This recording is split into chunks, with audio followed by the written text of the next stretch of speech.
Odyssey app.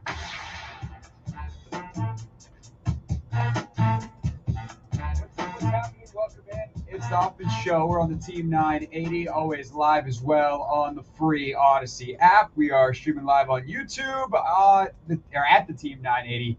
As always, if you're watching, you see them in a little bit different spot. We can explain that later, but we have no time to waste because we have one of our favorites on the line to start the show today. We'll get to our first and 10 here on, I guess, what we call a Misery Friday coming up next. But right now, let's bring in the man who not only called last night's game, but has called actually the last two Commanders games, one on TV, one on the radio, my pal Ian Eagle. Ian, hello, sir. And I guess as I introduce you that way, I'm sorry for whatever mean things Commanders fans say to you as you've called their first two-game losing streak of the Dan Quinn era. I get no credit for the Carolina win, so I recognize wins and losses are really not part of the equation with me. I just show up, and what happens, happens. I think you told me that once as you were talking about how you have stayed sane as the 30-year play-by-play man for the New Jersey, now Brooklyn Nets, but we can have that conversation another time. When you look at the Commanders and really take the last two games in total, and you think of what you saw when you watched them preparing for these games versus what you saw, how much is some kind of, in your mind, regression or any other word you want to substitute there, really about them versus the quality of opponents that they have played? I think more the latter. I do believe that in this league, week to week, you are judged. That's part of it. The game tape is on display for everyone to see. The results are what they are. You can't change them after the fact. And you are what your record says you are. But there's nuance to it. Based on your schedule, are you winning the games you're supposed to win? That's been the case for the most part for the Washington Commanders. And then when you have to step up in weight class, how do you handle yourself? Pittsburgh game, not just in it, in a position to win it against the Steelers. Obviously, we're talking about inches on the fourth down that was not to be based on the official's measurement. We're talking about a Johnny Newton jump on an old school banana in the tailpipe from Russell Wilson and Mike Tomlin. Those are plays. That's tangible. You look back and say, if those plays went another way, the result might be different. Fast forward to a Thursday night on a short week, going on the road against Philadelphia, a hot team at the time, riding a 5-game winning streak.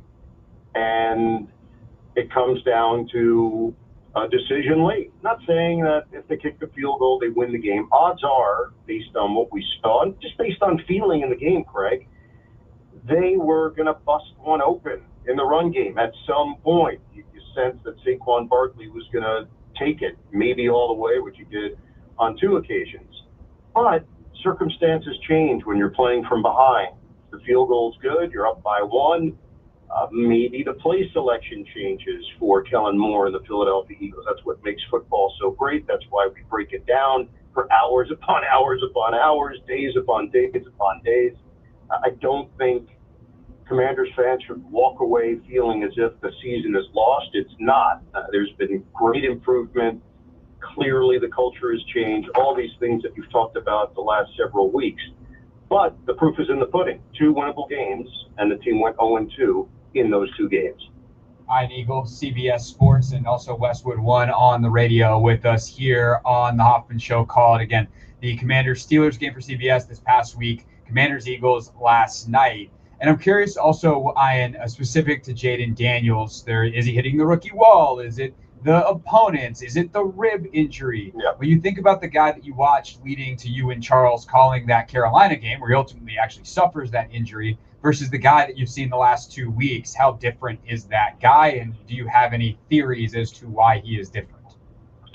Well, a couple things. Everything he had touched up until that point had basically turned to gold. He had the magic touch. He's got a very clear maturity about him.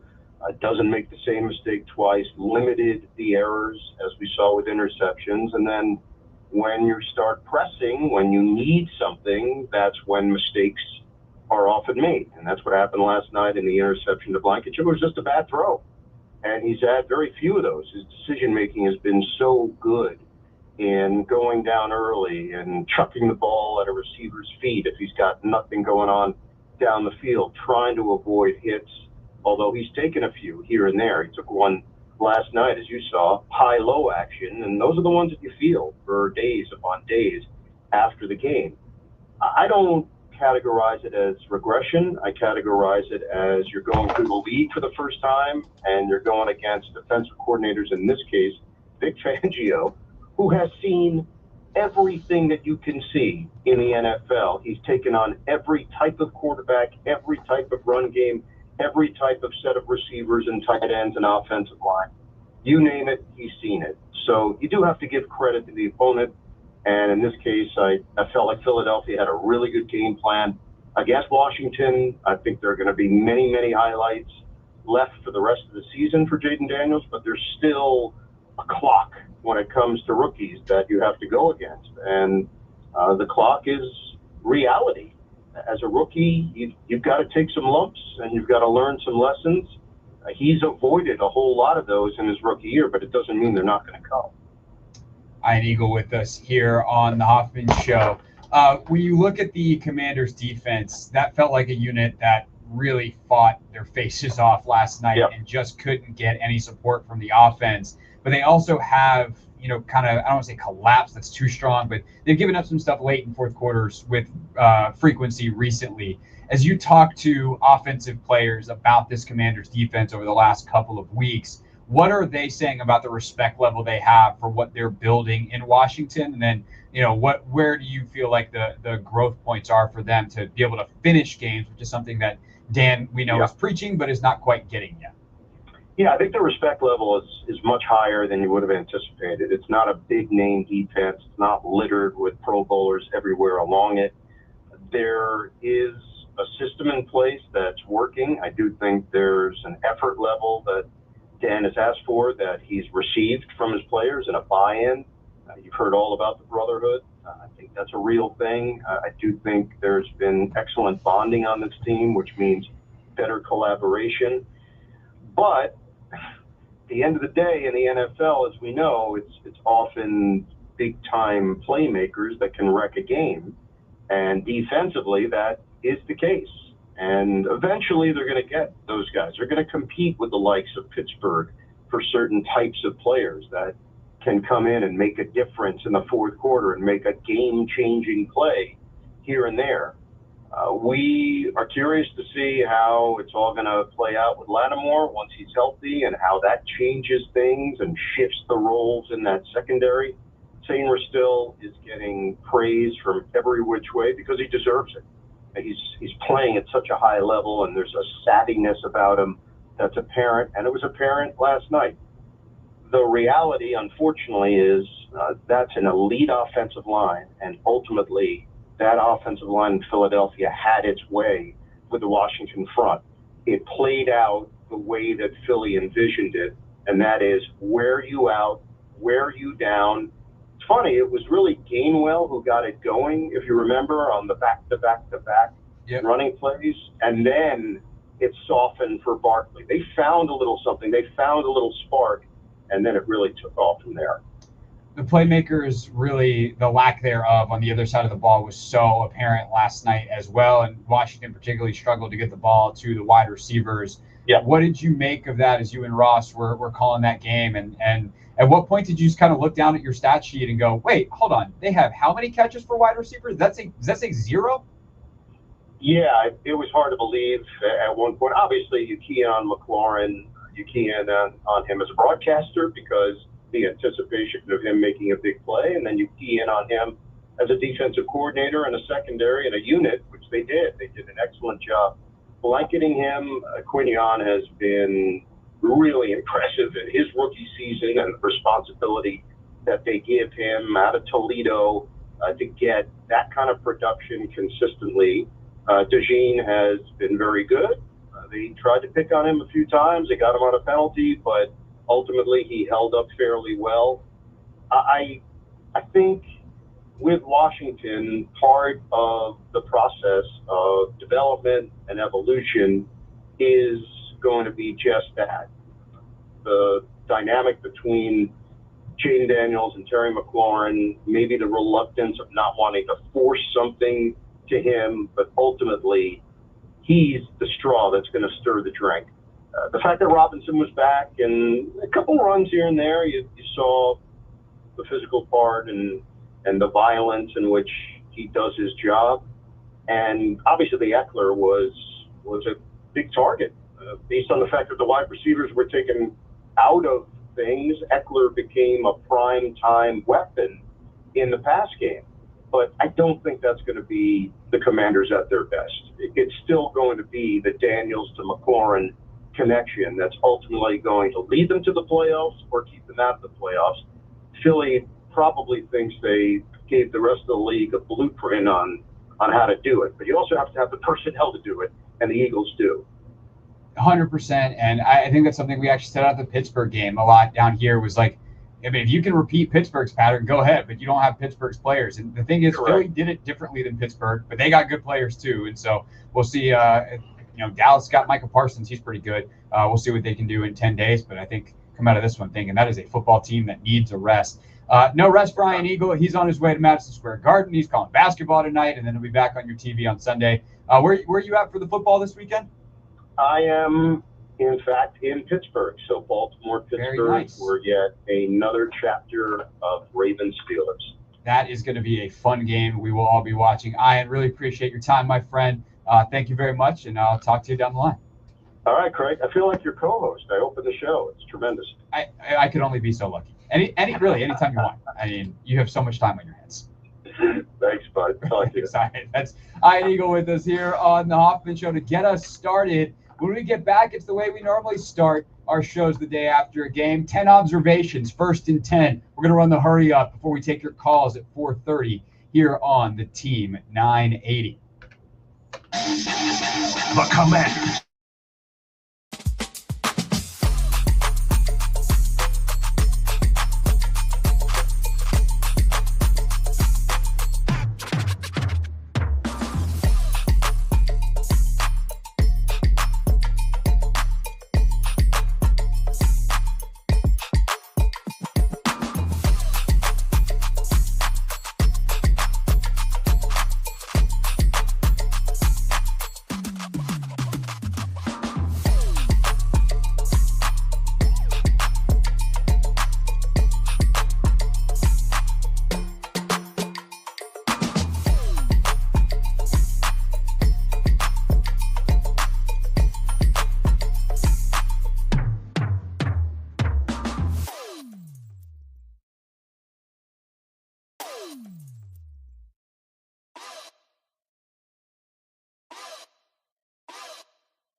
It's the Hoffman Show. We're on the Team 980. We're always live as well on the free Odyssey app. We are streaming live on YouTube at the Team 980. And if, yes, those of you who are watching, I've not been relegated to a broom closet.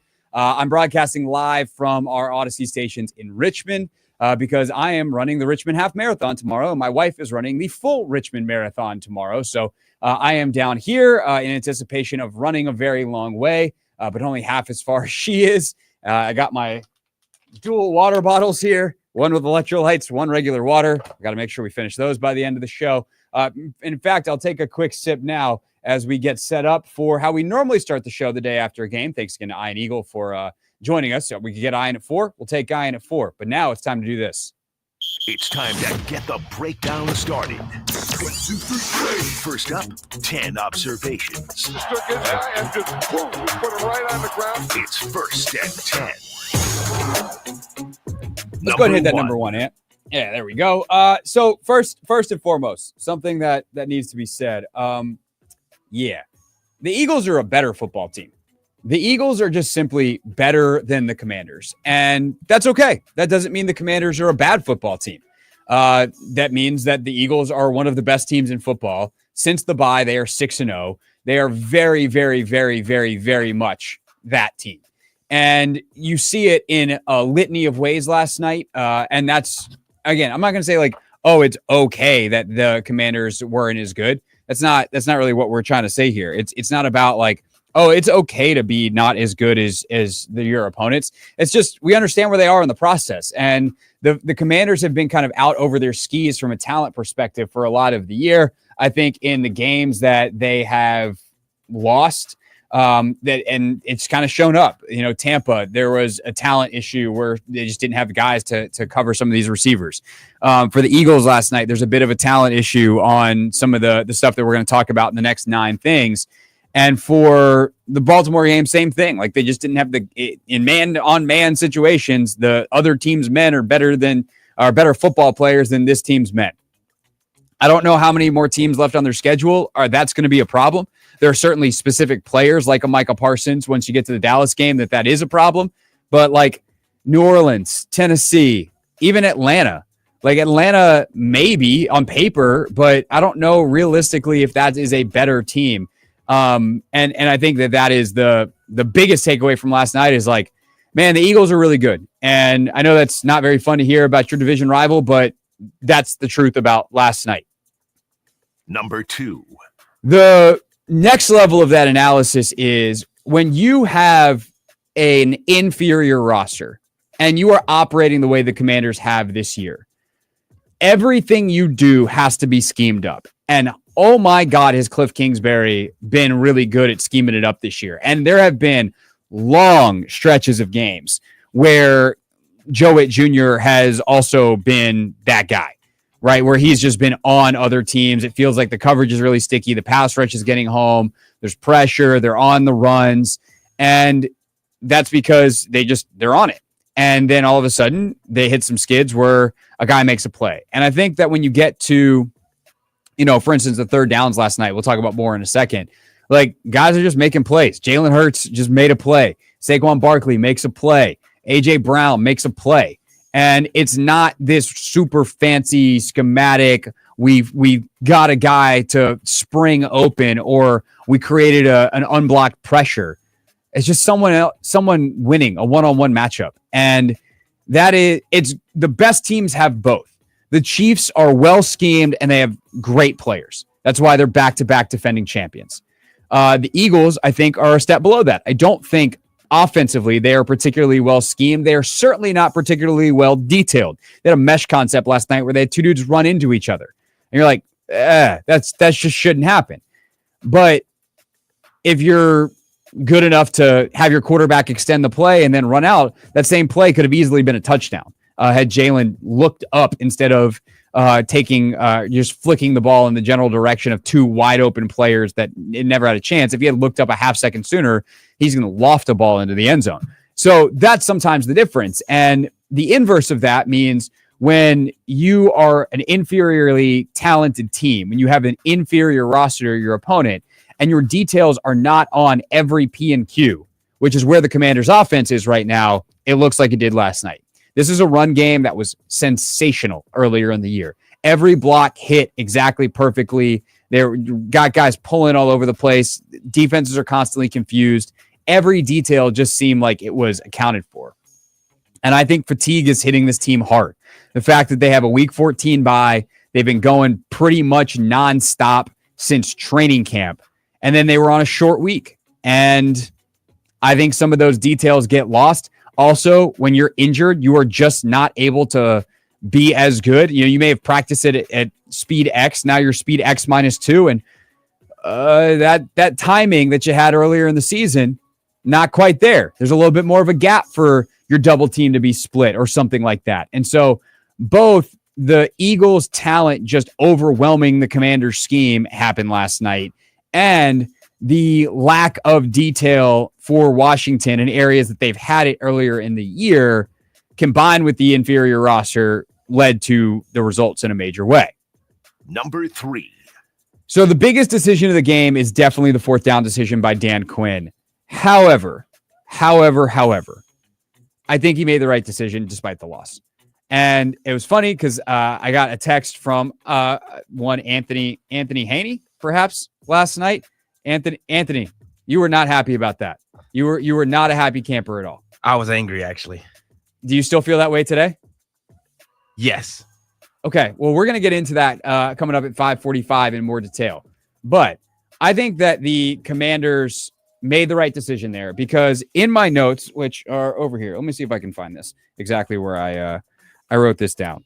As that game went on, I wrote, and the drive that was started at 2:27 in the second half, or in the third quarter.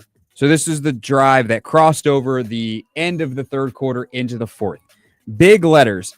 Defense is tired. Their offense gave them no support. And at that point in the game, I think Dan Quinn knew. One, the analytics and all that kind of stuff said your win probability was higher if you went for it. So they're a good fourth down team. They trust their execution in those spots. They're prepared for those spots. They wound up screwing up the execution in a major way. But from a decision standpoint, it's cemented as correct by the fact that if you don't get just hold the ball longer, give your defense more rest. Nevertheless, if you don't score, you're not winning that game. And does it play out differently? Does the play calling change maybe if the Eagles are still down? Do they feel the pressure? Oh my God, are these missed kicks going to come back and screw us? Maybe. But chances are exactly what happened was probably what was going to happen. And that is that defense was tired. They had no more stops left in them. And all Philadelphia was going to do was jam it down their throat. And Washington's offense was going to have to win that game for them at some point. They had so many chances. The defense did such an outstanding job that I think Dan Quinn made the right decision there. I know it doesn't work out, and thus it is easier to yell that he was wrong. But all he was doing was making the decision in that moment versus having it be a slower, more painful death over the course of the next couple of minutes that it ultimately played out to be. Number 4. I know we need to talk a lot more about Jaden Daniels, and this is going to be an interesting thing to discuss next week after I've had a chance to watch the tape. But yesterday was the first day that Jaden Daniels really, really felt like a rookie in the NFL in a game. Pittsburgh, somewhat, but it also just looked like a lot of quarterbacks facing the Pittsburgh Steelers. He was definitely mystified by that zone match scheme that the Philadelphia Eagles run. And that makes sense because Vic Fangio is the godfather of that scheme. And since they put Cooper DeJean in the lineup, since they changed up some of what they're doing with Kenyon Mitchell, they and by the way, have had time to just get more and more reps underneath them. That they are running that scheme as well as any Vic Fangio team ever has. And he's coordinated some of the best defenses in the last 20 years of the NFL.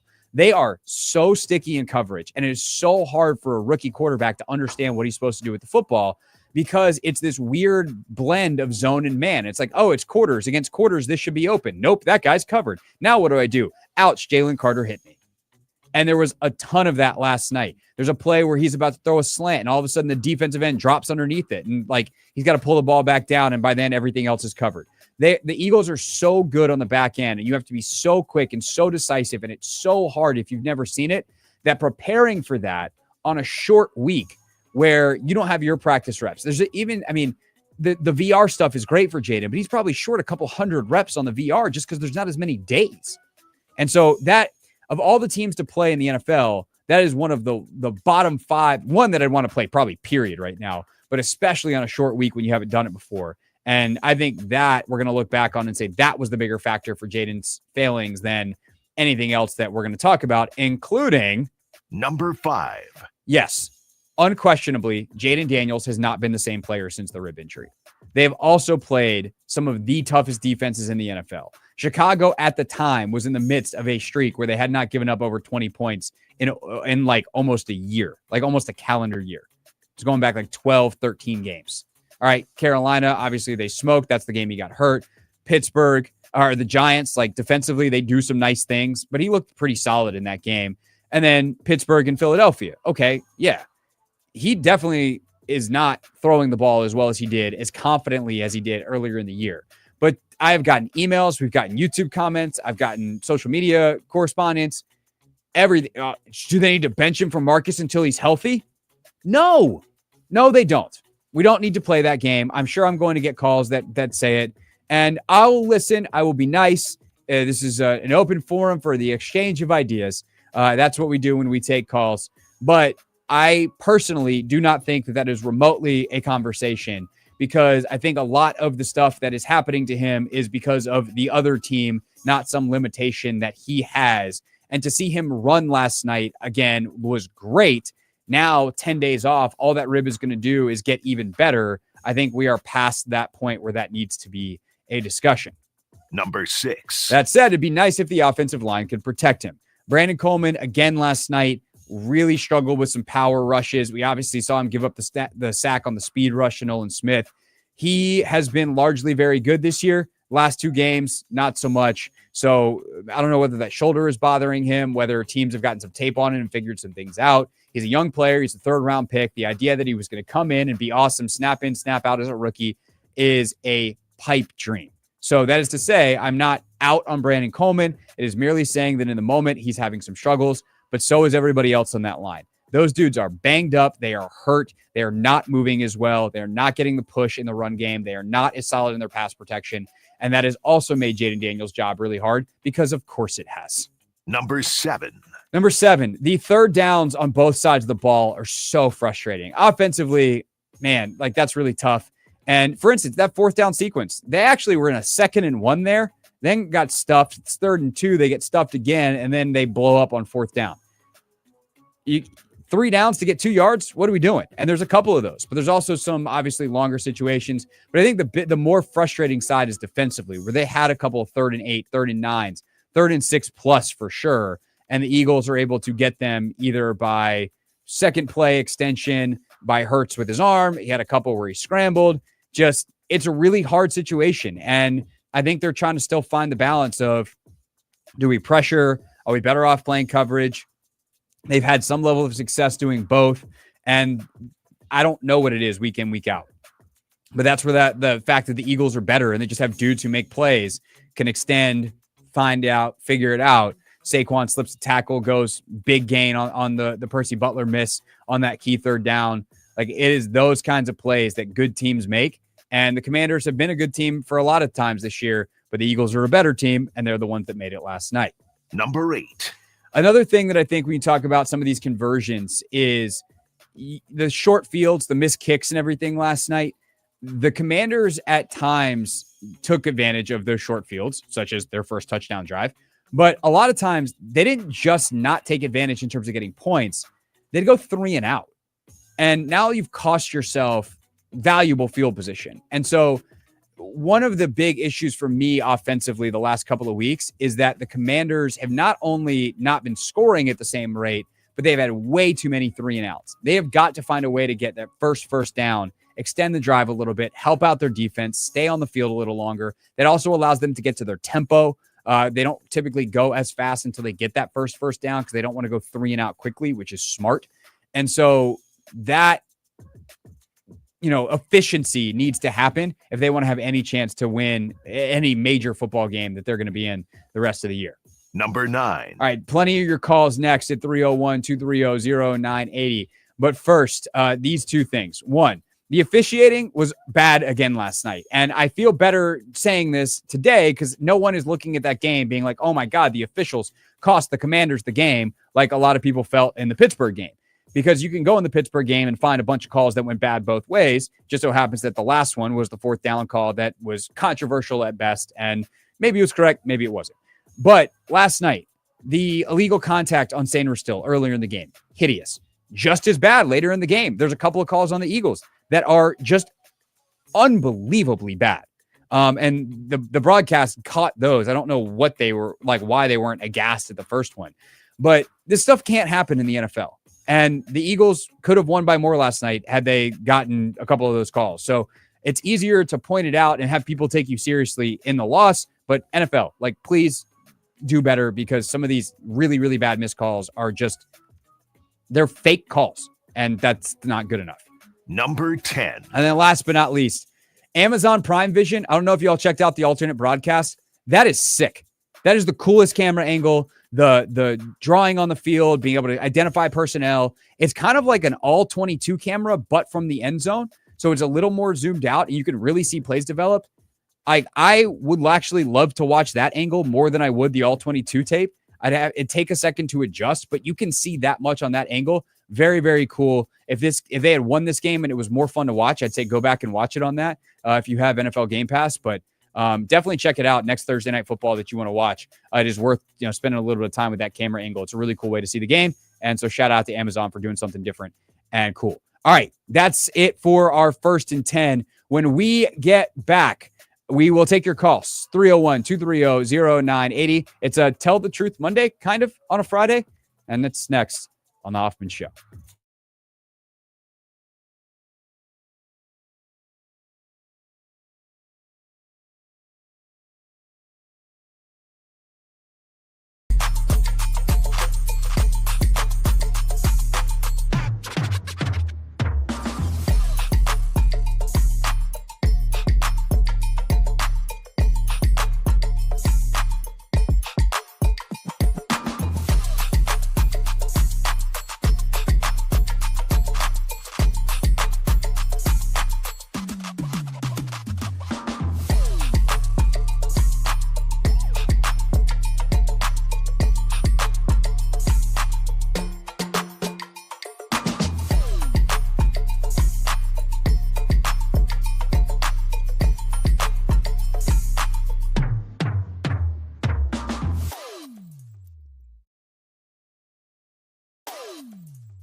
It's the Hoffman Show. We're on the Team 980. We're always live as well on the free Odyssey app, and we are streaming live on YouTube at the Team 980. We're taking your calls at 301-230-0980. That is the Team 980 listener line. Calls of all kinds. Anything you got from yesterday's game. Commanders, of course, going down to the Eagles on Thursday Night Football. It's their first losing streak of any kind under Dan Quinn. They fall to 7-4 and 2-1 in the division. Let's go to Derek to get us started in Upper Marlboro. Derek, thanks for calling. You are on the Hoffman Show. Hi, did you say Derek or Gary? I think you're the correct caller. I think it was written down Derek, but you sound like Gary Upper Marlboro. We know your style. Yep. Okay, how you doing, Greg? Good. Look, I don't think it's anything to panic about. Philadelphia is a very good team. They came in playing very well. The last night's game is how they act. I mean, they come in first couple quarters, they're kind of looking ordinary, and then in the second half, they just wear you down. Okay, that's what they did to the Cowboys. The Cowboys were in the game for the first, couple quarters. Zeke fumbled through, in the end zone. They would have taken the lead right there. I think the score was like 14-3 at halftime. And then they just wore them out in the second half. That's sort of what happened with Washington. And I think that, the two-game losing streak, it is what it is. I mean, a lot of teams have two-game them winning 5 games this year. So they're at 7 right now, and they look the part like they're a decent team. I don't think there's anything to panic about, but I will tell you, I had a rib injury one time, and I'll never forget. They said you have mild bruising to your ribs, okay? And it felt like somebody had stabbed me when it first happened. But it took me about 2 months for me to feel right. I mean, everything you do, you cough, you sneeze, you lay on the bed in a certain way. So I think those ribs are bothering him. And you can see with his footwork that something's not right. And I think this is the hard part, Gary. And thanks as always for the call, because I don't disagree that he doesn't look the same. I think it's really hard to suss out. And by the way, I know how painful rib injuries are. I've had varying, things over the years in that area. And his, I think, is like a cartilage thing. I don't know that it was like a contact bruise type of thing. But he's also played really good defenses. And like you get sped up because you play really good defenses. Like that's the NFL. And so it has coincided with the rib injury for sure. But I also think that against the Giants, like he looked fairly comfortable, maybe a few throws here or there. But again, we're also then comparing it to this early season run that he had that was wholly unsustainable. If we thought that he was going to simply throw 70% to 80% to the Bengals game, 90% forever, then joke's on you. Like that's not a Jaden Daniels is all of a sudden not playing good quarterback. It's your inability or our collective inability, if you want to lump us all together here, to be the people going, hey, what's wrong with Jaden Daniels? If Jaden Daniels is a 60% passer the rest of his career, like he'll be fine, just fine. Like him to get the ball down the field a little bit more. There's definitely some stuff going on, but the good defenses and just a regression to the mean of, hey, he's still really good, but he's not all-time best, most accurate passer, not just for a rookie, but like his first 4 games were like the most accurate 4 games to start a career ever, or sorry, not to start a career, to start a season that a quarterback has ever had. That was wholly unsustainable. So I do think we have to adjust our expectation to say, yeah, he's going to miss a few more throws per game than he did earlier in the season because the law of averages says he will. But I do think it's fair to ask. And the reporters on the ground have asked this, like, hey, is that rib okay? Dan has said at this point, there's not really a huge problem, but they're also still wrapping it on the sideline. So there's definitely something to that rib. Let's go to actually, Anthony, let's real quick knock out a break, come back, and we'll try to get in as many calls as we can next. I'm taking your calls here on a Misery Friday, if you will, on the Hoffman Show on the Team 980 and always live on the free Odyssey app.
Hoffman Show. We're on the Team 980. We're always live as well on the free Odyssey app. We are streaming live on YouTube at the Team 980. You hear from Logan coming up at 5 o'clock as we will play a little of our Take Command, Not So Instant Reaction show. Logan and I chatted about the game this morning, and we talked about the fourth down decision. We chatted about what's going on with the offense, a little bit about the defense as well. You'll hear it all coming up in just a few minutes. Let's go to Let's go to actually Marcus and Brandywine. Marcus called us yesterday, had an idea of a bit of a different strategy. Marcus, how do you feel? So Marcus's strategy was basically be super aggressive. If the Eagles score, they score, but get it over with quickly and then try to attack going back the other way. Marcus, after watching the game, how do you feel about whether your strategy would have worked or not? I feel like I got slapped in the face, man. We talked about not having those long drives. And I mean, right off the bat, first drive, 11 plays. And it's like, it's crazy to me. I mean, and they have that 11-play drive to open up. They have another 11-play drive on that touchdown, the first Saquon touchdown. Then they had a 10-play drive. Then they had a 15-play drive. And it's like, granted, in the first 3 quarters, they didn't score. Which, Marcus, I must say, feels like an important data point. It's a very important data point. However, even the defense is still tired and they fell apart, and everybody's so used to Jaden and this offense being, I guess, high powered in a sense, and he has this game where they're not moving the ball, and we don't capitalize on our drives, and it shows at the end of the game when Saquon gets 2 touchdowns. And in all reality, shouldn't really hurt us that much if we capitalize on those stops in the first 3 quarters. Man, it was frustrating. It was very frustrating to watch. No, it definitely was. And the thing is, I look at that and say the strategy they employed, opposite of the one you suggested. No offense to you, because I did think it was a very interesting idea.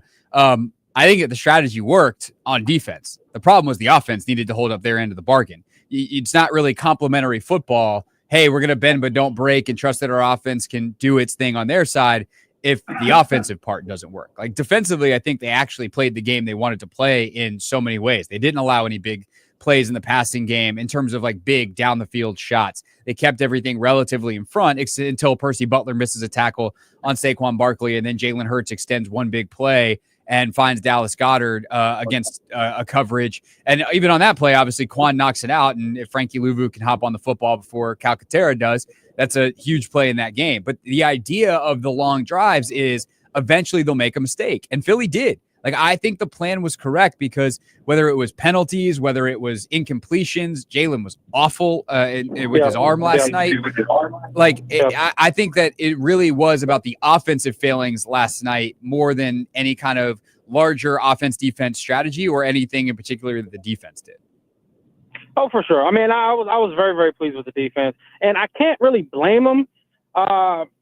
Because they were tired. I can't blame them for those 2 touchdowns in the fourth. They were gassed, and like I said, those 2 touchdowns shouldn't have mattered as much as they did had the offense capitalized. I mean, and that's why you said it's a complimentary game. And I mean, we can, Jaden didn't have his best game.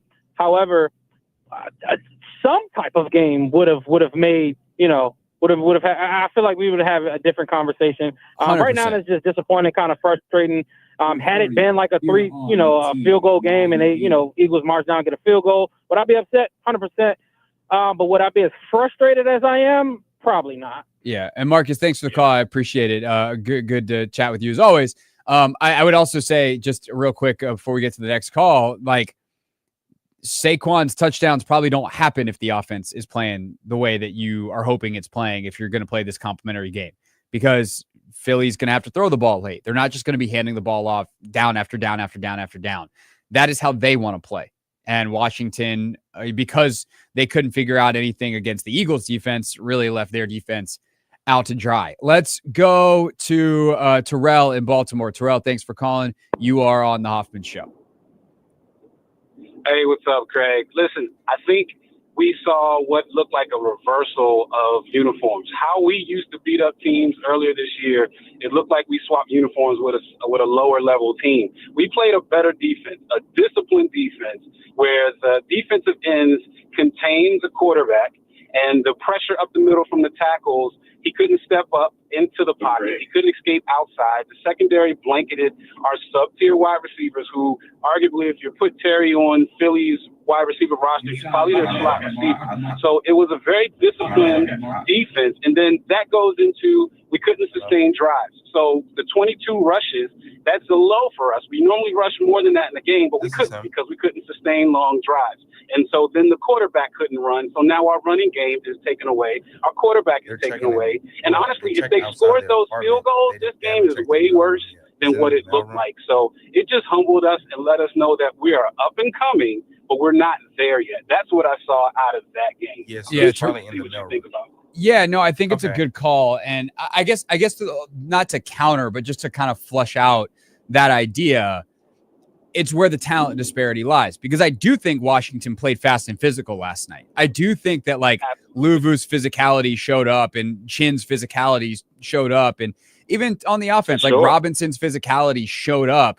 The problem is the other dudes are just better football players. And I also really like your point specifically about the interior rush. This was one of the problems against Pittsburgh, and it presented itself in a different way against Philly because Jalen Carter is a very different player than like Casey Hayward, but their ability to get interior push, and I think Biotish is banged up, and I think that's a part of this. Cosme's a little banged up, and we know Allegretti's been a little banged up as well, where those guys were so solid earlier in the season, like that interior push where Jaden can't step up and those rush lanes are not there in the way that they were. And then the discipline on the outside, if other teams can do that, then yeah, this offense is going to have to find other ways to do some things and evolve. And they're going to have to win more cleanly on the outside and all that kind of stuff. I don't know that there's a lot of teams that can do it to the level that the two teams that they played the last 2 weeks have. That's the good news. The bad news is there are teams that you're going to face in the playoffs if this team gets there that will do that. And hopefully by then Jaden will have, and Cliff and everybody else will have adapted and learned and found some other solutions. And I think that was a really good point. Hey, let me say this too. I don't blame Cliff. A lot of people talk about his woes and stuff. I think we had a great package with two tight ends and the two weapons that we do have in B-Rob and Eckler having that two running back package that can run the ball from backfield and then escape out and catch the ball. That was all we could do yesterday, and that's what you saw. That was the highlight of the offense. So it's like, if you take away our wide receivers, we still have that threat. But is that enough against a top-tier defense to win a game? And clearly it wasn't. But it just shows me that we are up and coming and we're going. A couple more pieces and some health on that offensive line, and I think we'll be okay. I don't think it's Cliff. I don't think it was necessarily Jaden's injury, although he wasn't 100%. I think it was just how disciplined and how schemed up Philly's defense was. And that was it was a great game to watch if you respect defensive schemes. 100%. Terrell, thanks for the call as always. Always a good one. Appreciate you. And I'll wrap up the hour quickly by saying this. This is a team that needs a break. Like I came out of that game just going, man, this is a football team that feels exhausted. They feel tired. And if they're 100%, is that game different last night? I don't know. I think the Eagles probably still win it, but give them a couple more weeks of experience. It won't give them not a short week and give them a little bit of rest. And I do think then that when Philly comes here, like that's going to be a different ball game. And so that'll be fun later on in the season. They've got a couple of softer games on paper, but it's still the NFL. And one of them is a division game in Dallas. Jaden's first Dallas week coming up in 10 days. So plenty to talk about between now and then. Logan and I talked about this game this morning. We're going to let you hear it. Take command style next. Logan Paulsen on last night's game here on the Hoffman Show.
It's the Hoffman Show. We're on the Team 980. We're always live as well on the free Odyssey app. And in lieu of Not My Beat today, as all the reporters are making their way back from Philly and filing stories and all that kind of stuff. And plus, we know who you want to hear from. You want to hear from that big bearded fella from Logan Paulsen. We want to share with you basically most of our Take Command chat that Logan and I had this morning. I got up early and had to do some stuff. Logan got back late, but we convened around 8 o'clock this morning. You get nice, deep baritone morning voices on this podcast. Oh, what a delight on your drive home in the afternoon. But Logan and I just talked about the game. We talked about the fourth down decision. We talked about kind of what's going on with this offense. He had some really keen observations from being on the sideline. If you don't know, Logan does the sidelines for the radio broadcast for the Commanders. So he was there. He was on the sideline, and he saw some things from Philly that just blew him away. So without further ado, starting with the fourth down decision, me and Logan chatting on Take Command. We're going to start, Logan, talking about the big decision. You know, when the head coach comes to the podium after the game and is like, all right, opening statement, let's talk about the fourth down decision I made. I feel like that's probably a pretty good place for us to start the podcast too.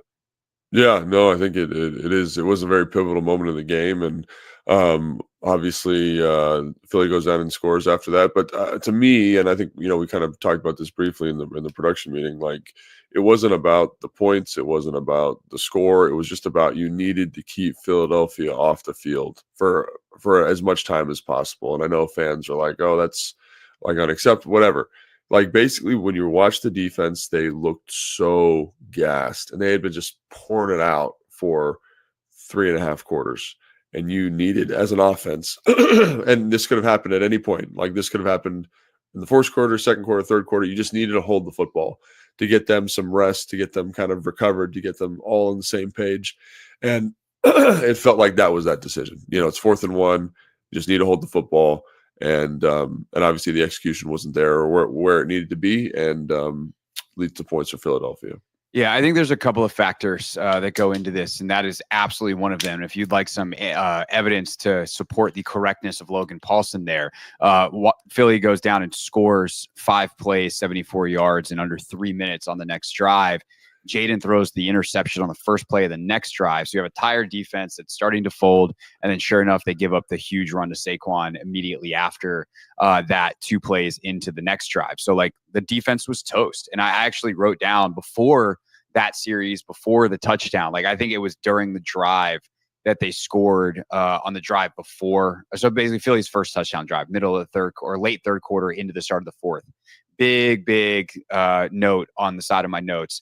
Defense is tired. You could feel it coming apart. You knew they needed to make a play. And God, man, Quan Martin makes one. He gets that fumble punch out, and Washington just can't jump on it. Great play by Calcaterra to pick up his tight end buddy, Dallas Goedert, on that fumble. But I think ultimately I agree with the decision that Quinn made. It's a lot easier to disagree today if you're sitting in this seat, because when you lose, you take the opposite side and everyone's like, yeah, you were wrong because what you did was it's clearly they lost. And it's like, yeah, they probably would have lost anyway if you go the other way. And I do think that to make the counter argument, just quickly to present both sides, because I don't think it's a 100% call. I think in part because your defense is starting to lose gas, you just take the points and say like, hey, let's play with a lead. Does that affect the way Philly plays it? I don't want, like, we're already starting to lose momentum. Let's not lose any more by taking a risk here. And I think that to me is the one pull I have the other way, is like, just stay in the lead / retake the lead. You're already starting to lose it a little bit. If you give them that shot of energy, is that your last gasp? And do you really want to put it all right there? I think the counter to that is you're just delaying the inevitable. And I think that probably, seeing how the rest of the game plays out, is probably a pretty strong counter to the counter, if you will. Yeah, and again, like if you said, hey, kick a field goal, I understand that. The thing that gets me is that I do think no matter what happens, Philly's scoring the next drive. Like wherever we get the football, whether it's after the fourth down, whether it's after a kickoff return, they're going to score. And it just, on the sideline, like walking the bench, like those guys were juiced, they were ready to go, but it was starting to come apart a little bit. And I've been a part of games like that. I've coached games like that at the high school level. I've played in games like that in college and the NFL, and you just know it. There's something, I don't know if it's momentum, if it's psychology, and everybody on the team knows that that needs to happen. You need the first down there. And when you don't get it, or if you kick a field goal, and you know that kicking the field goal is losing the game too. And I think like that's where I was at. And again, like, I don't know what Dan said in his presser. I missed it, but like that feeling to me is so familiar that I couldn't ignore it. And if I'm Dan, I'm assuming he felt something similar. He said that was kind of the last push he needed to go for it. But even outside of that, they were prepared for that situation. The number, like their data said, go for it. And, obviously the data, we've talked about this a lot. Like the data says, your win probability goes from here to here, but like we're still talking about probabilities. There's never a 100%. So sometimes a coach can be like, I'm going to buck the math here because I see something that I don't like based off the situation, personnel, play calls, whatever. And for him in that situation, he agreed with the numbers. He felt like it was pushed even further that direction by the tiredness and all that. And I think when you talk about what it is, I think there's just a level of like physical fitness, and not to say that this team is out of shape in any way. It's just this late bye sucks. Like the bye for them is so late in the season. And at this point, they have been going not just since week 1 and playing on a short week and the whole deal. They've been going since training camp, pretty much nonstop. They gave them like a little mini bye at the end of training camp, let the guys get away for a couple of days. But by and large, like you hit training camp, you grind it out. We all know how much of a training camp or a grind training camp is. You certainly know better than me or anybody listening, unless we got more former NFL guys listening. And then 11 weeks now of football, and you get to that 11th week on a short week, and it's just hard. And I thought that could be a factor in the game, and is considering how much sharper they were in the first half than the second. It just becomes a point where you're out of gas. And like we've all had that in a workout of some kind. And sometimes I think we forget sports are ultimately a very tallied, very scored workout. And you get to that point where like, I wanted to do one more rep and I couldn't. My body failed. And I feel like some of that is just like dudes ran out of gas. And I think the offense is maybe a little bit of a different discussion, but defensively, they gave it all they had. They played to the level that they're expected to. And that's exhausting. And I don't know what the alternative is other than just hoping that your offense helps you out. And they obviously didn't. Yeah, no, I think that's 100% right. That was something, again, like when you look at the schedule and people talk about late buys, having done that before too, like there's a physical fatigue, but there's also a mental fatigue, which I think shows up a little bit. I think it shows up more with the offense, quite honestly. And it's getting ready to the level of performance required each and every week is very, very taxing. So I do think after watching these last two performances versus the Steelers versus Philadelphia, and obviously credit to those groups, man, like Philly is legit. They're really, really good. The way they match concepts in the back end is really quite incredible. Like you talk about like kind of the archetype of matching concepts in a quarters match defense, and it doesn't get much better than that. Pressing the pocket with 4 rushers, like they did a great job of that. And same thing with Pittsburgh. They deserve those defenses deserve credit, but I do think there is a element of fatigue, especially with a younger roster, guys doing this for the first time. Your quarterback's doing it for the first time. He's a little banged up. Like the psychology of going out and doing it again is a little bit overwhelming. And I think this kind of pseudo bye coming off the Thursday night game is going to be so important just to kind of refresh mentally. Because I remember we had in 2000. I think it was 12 or 13. We had a late bye, and you just were so physically you were tired, but everyone's physically tired. It was the mental element and I think that's showing up for me a little bit when I watch the offense specifically. Yeah, and just it's worth noting the next 3 games are not exactly as hard as the last 2. Now, they're NFL teams; they're going to present challenges. I don't mean to be disrespectful, but the reality is the Cowboys without Dak Prescott and they currently feel like they're spiraling, and you got 10 days to prepare for them. Then you're at New Orleans, which is always a tougher place to play. And we'll see how they play in their second game this weekend with the new head coach and all of that. But like they've been pretty nightmarish this season. Then you have Tennessee and then you have New Orleans. So you got 2 home games, Dallas, Tennessee, and then you have a bye and then you're at New Orleans. So you have a chance to get right here before finishing with Eagles, Falcons, Cowboys. And, that's that's great. But I think the questions about beating good teams and all that kind of stuff, they're going to be there unless you go beat Philadelphia at home on December 22nd. And you know what? If you don't beat any good teams in the regular season and you still make the playoffs anyway and you win a playoff game, nobody will care. So, that narrative is what it is. But I do think it's worth pointing out just something that I kind of wrote down as we talk about the offense here. The lack of talent to me that we kind of said, hey, coming into this year, this is year one of a rebuild. We know Adam Peters is going to build this roster over time. And there's been guys that have been playing out over their skis and they, these guys are trying hard. This is not a matter of effort. But the lack of talent means that everything that they create has to kind of be schemed up. And I am curious what you feel about how they are they kind of just running out of stuff? Like, are teams onto them? Is this kind of the thing that has happened to Cliff in other places? The details don't seem to be as sharp, or is this kind of the fatigue and other factors maybe that you think are going into this dip in offensive performance over the last couple of weeks? Yeah, I mean, I think it's probably both, to kind of sit the fence there. I think obviously Philadelphia is I think the most talented physically defense that we've played all year. And they're starting to kind of figure it out in terms of roles, matchups, things like that. I mean, Craig, I got to watch a little bit on the plane on the return flight, and the quickness that this group just covered zones. It was like almost unbelievable. And you put Jaden into kind of a tough spot where he's got to make a perfect throw under a little bit of duress. And I think guys played hard, they played physical, but it just wasn't there. You kind of say, oh, we got to run the football, get them out of there, too high looks. And Jordan Davis and Jalen Carter were like, no, man, like, welcome to our world here. So I do think there was a little bit of that going on. I do think people probably have a better feel. I mean, it's week 10 or 11? This is week 11. Yeah. Yeah. So it's week 11 and people get a feel for what you're doing. Like, I've been, Kyle Shanahan, I think, is regarded as one of the best offensive coordinators in the NFL. He goes through spats like that. Mike McDaniel, Sean McVay, everyone has these moments where a good team kind of figures you out. And so I don't know if that necessarily means the whole NFL has figured you out. Because I think you look at Pittsburgh, they had a solution that was a little bit different than Philly. Right? In terms of we're going to bring pressure, we're going to play a lot of man. Well, they didn't really do that. They were like, we're going to play our defense. And so I just think it's, as you play more talented teams, stuff becomes really hard. Like, I remember when I was in Atlanta, we were a very, very good offense and we were kind of rolling, and we played Baltimore.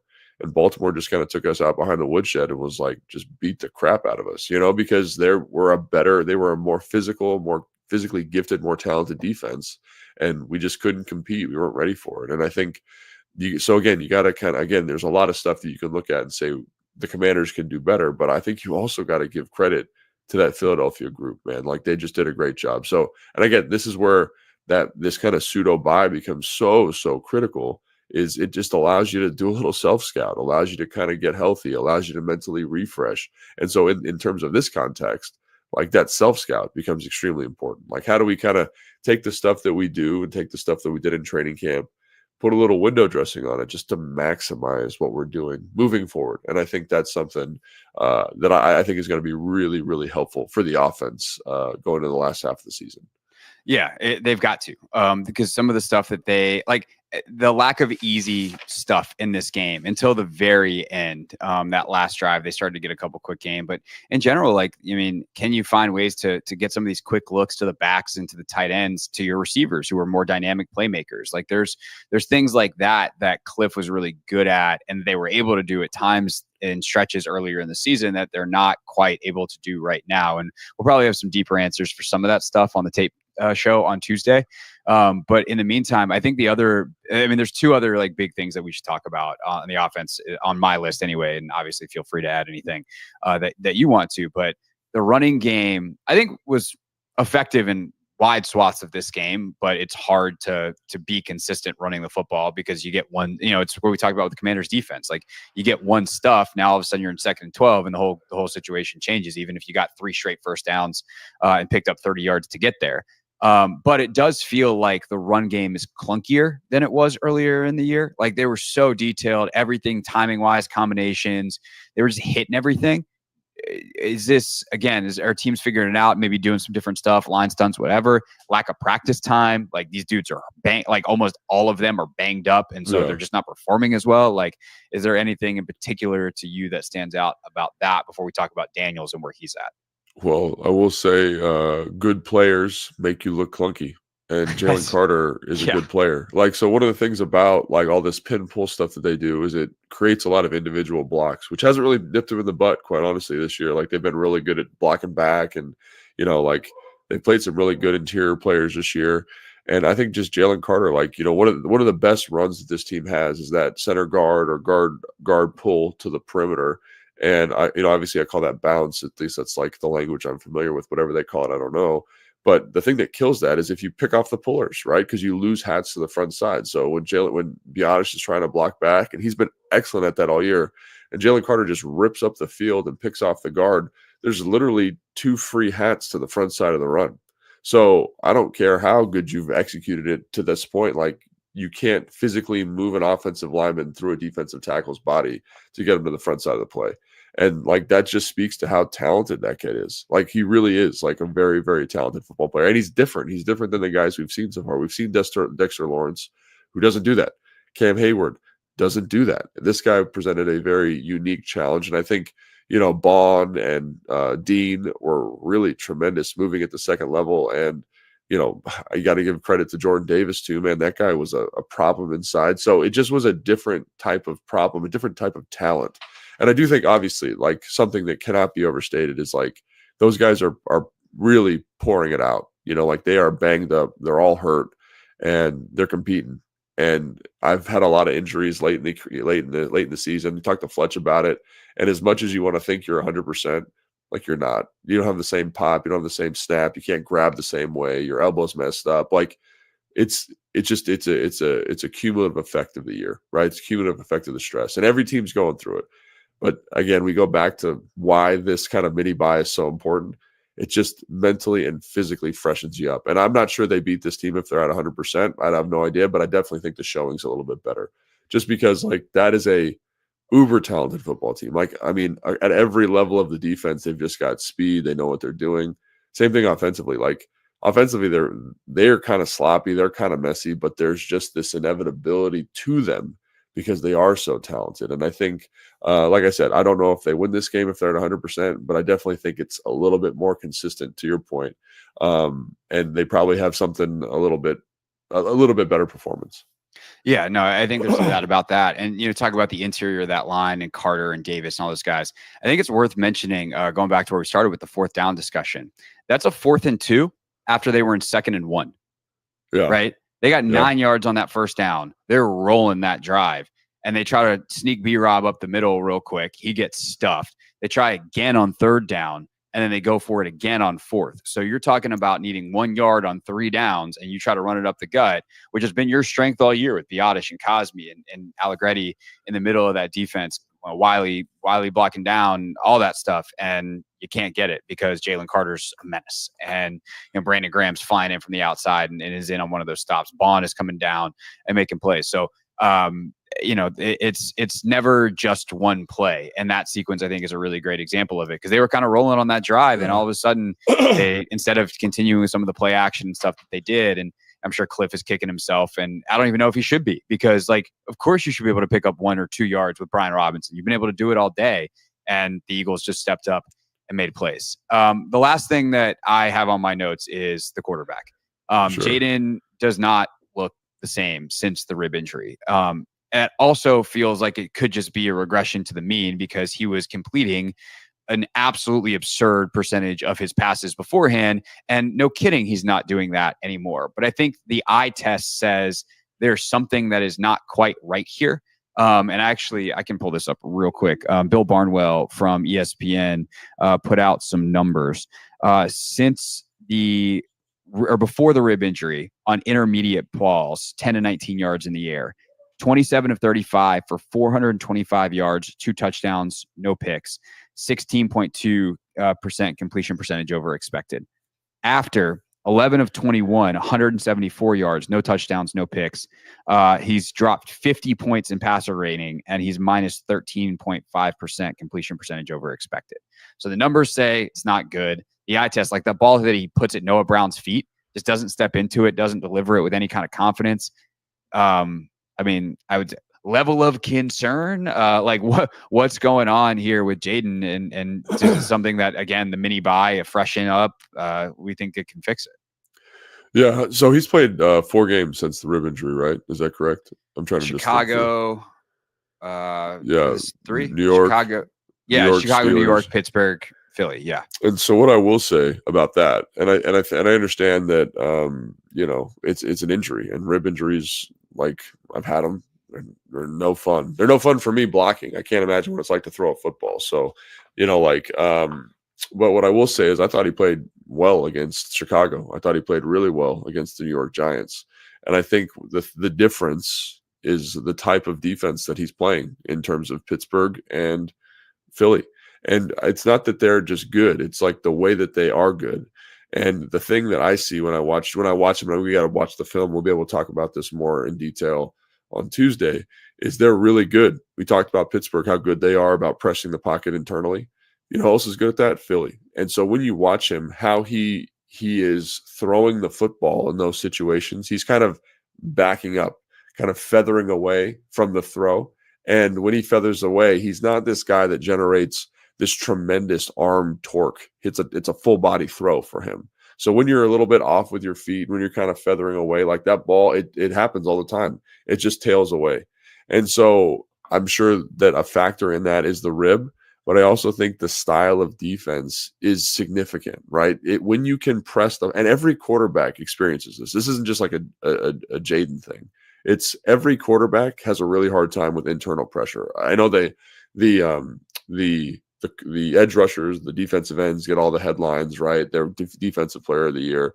But when you look at really good defenses, like I think about Kansas City right now and Chris Jones, their ability to compress the pocket right now and prevent the quarterback from stepping in and seeing throwing lanes is significant. And I think you're seeing a significant, like, the reason there has been this, quote unquote regression is because the style of defense that they're playing more to me than anything. Because I look at the Giants game and I honestly thought that was one of his better games of the year, the second New York Giants game, and he's got the rib injury there, and so is the rib injury playing a factor in terms of him not want to take a hit? Yeah, I think so. But I think both these groups that he's played, I think that's probably more significant than the injury potentially. And you have to, and again, this is all speculation on my part. I just got to say that you have to talk to him about it, but like that's just to my observation. Yeah, for whatever it's worth, like he is saying that he's fine. Dan is saying, like, the Chicago game, yeah, we were conservative with him and it was affecting him, but basically since then it's just gotten better and he's good. To me, it does feel much more the defenses and the confidence. It's just, and like, there's just not the confidence and like the assertiveness that he had earlier in the season throwing the football with his decision making. It feels a little more guessy, feels a little more rookie. And that's okay. Like, that doesn't change how I feel about Jaden Daniels. It just is the current state of things, and he was bound to have a stretch like this. And if he comes out of the mini bye and is back on fire again, then we'll be like, okay, he learned some lessons in the middle of the season. He had a couple of down games. That pick that he throws is only his third of the year. He gave him a chance, and hopefully he can regain some of the scrambling magic and some of the other stuff, the big explosive plays down the field that he had earlier in the season. But I think the tape will tell the tale here too, in terms of what kind of opportunities may have been there or were not. I don't think there were probably a lot of them. So it's something that definitely is worth noting, definitely worth studying, but I don't know that I feel that much differently at this point long term, even the long term of this season, nevertheless, long term about Jaden Daniels. Yeah, and even when you look at the Pittsburgh game, like we talked about that in the review pod, like there was a ton of opportunities, right? Ton of drop passes, ton of just slightly errant throws. So this game, the Philly game, felt like something completely different to me than we've seen even from like Pittsburgh. I came out of it like, yeah, he's a little off. That's a good defense. It's a better rush. Like, it's going to be a little errant. This was something completely different in terms of what he was seeing. And it was something, I don't know if I mentioned this on the podcast, but I remember talking to Bram about it before we were prepping the show. And I was like, either this goes really well for Jaden because he sees the zones really well, or it's a nightmare because Vic Fangio, that's the thing that makes the defense so hard. That's the reason Kyle Shanahan found, or Sean McVay found a Vic Fangio disciple. That's the reason Mike McDaniel hired him in Miami as the defensive coordinator, is to understand better what this scheme does, because it puts quarterbacks mentally in a blender. And they don't know, like, because, like, think about it. Think about your old Madden stuff, right? It's like, oh, here's your quarters, here's your three, here's your four circles across the back, here's your four underneath players. They don't play that. It's like we are in quarters, but we're actually matching this. So even though it feels like quarters and there's quarters principles here, it's going to play like man, but we're passing off stuff in between. So I'm ready to rip a slant. This happened in the game, actually. He's ready to rip a slant to Terry, and the defensive end just drops right underneath the throwing window. So it's like I got to pull it down, and then I'm frantically looking, and they've matched the spacing concept because that's terrible versus zone. And so that happened over and over and over again in this game. And that's why this defense for a long time was kind of the penultimate defense for the NFL. So to me, this is a different animal, and especially given the execution those guys had. I mean, like, I only watched probably 20 plays on the plane, but I came away being like, I've never seen a defense match stuff this assertively. And obviously you watch them versus Dallas, and you're like, maybe that's because Dallas is bad. But to see them live and in living color do that, you got to give credit to that group. And I think it's good you get them now. You got a long time before the next game, because you can kind of build up the repertoire and kind of get back to saying, this is what it's going to take to beat that team. But to me, it's like the Jaden Daniels thing. I think this is the first game where he's looked like a rookie to me. And even against Pittsburgh, which was not his best game, he was making throws and finding opportunities in a way that this game just wasn't there. And hopefully it's just because you got to say, hey, Philly got him. And that's okay, because sometimes that happens. All right, that is Logan Paulsen and I on Take Command this morning. For the rest of the podcast, there's a little bit more that we did not share with you. You can check out Take Command wherever you want to this weekend on your favorite podcast app. And coming up next, Anthony and I are going to debate the fourth down decision that started that discussion, because Anthony and I disagree on that. He is team, they should have kicked the field goal. I am team, they did the right thing even though they lost. We will debate next here on the Hoffman Show.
It's Hoffman Show. We're on the Team 980. We're always live as well on the free Odyssey app.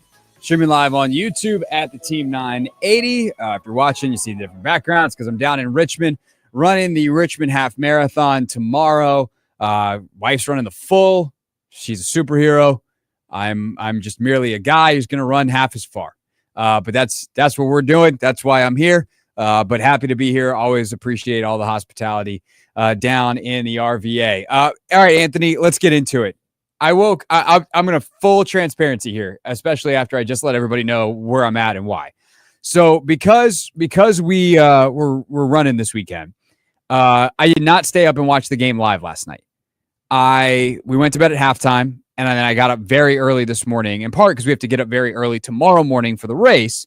And so I woke up, I left my phone where it was, and emotionally I was live because I flipped on the second half of the game. I watched the television broadcast. I actually was watching a lot of the Prime Vision because I felt like I could actually see the game better. But emotionally, like, I'm in it in the same way that anybody watching the game was. I did not know the score until about 3 minutes left in the game. Rachel had looked at her phone, and I looked at her and was like, am I about to see the greatest comeback ever, or are they the Eagles won? And she's like, do you really want me to tell you? I was like, yeah. She's like, the Eagles won. I was like, okay. Thanks for sharing. Why did you? I was very frustrated watching the game at that point. So I was just like, let's do it. And that was well after Dan Quinn had decided on a 4th and 2, to go for it. A controversial decision, something that Dan knew at the time was going to be controversial. And it's controversial when you don't make it, because if you kick the field goal and you make it, sometimes that winds up to bite you. If you get the 4th down and you go for it and you make it, nobody ever says anything. You go for the 4th down and it's the first time all year that you don't get it, and then people are going to have something to say. So I woke up to texts from you saying kick the field goal, or once I shouldn't say I woke up to. I went back upstairs, got my phone, and the only texts I had were from Anthony, where they were basically saying kick the field goal. This is so dumb. You've now had some time to think about it. You've heard me talk about it. You've heard Logan talk about it. Do you still think that Dan Quinn made a mistake?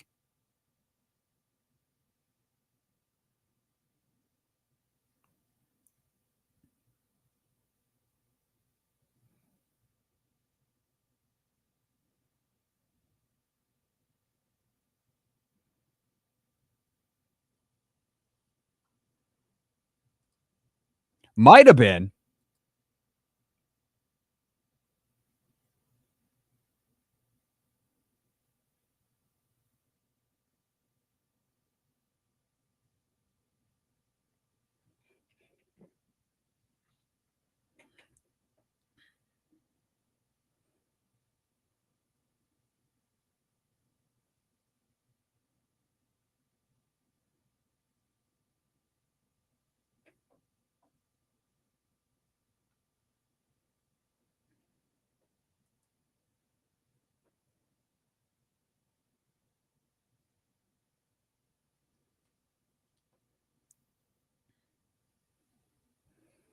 That's where you're wrong. See, that's 100%. That's 100%.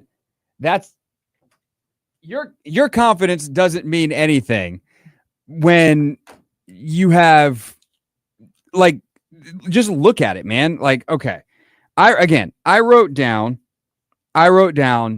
at basically the final.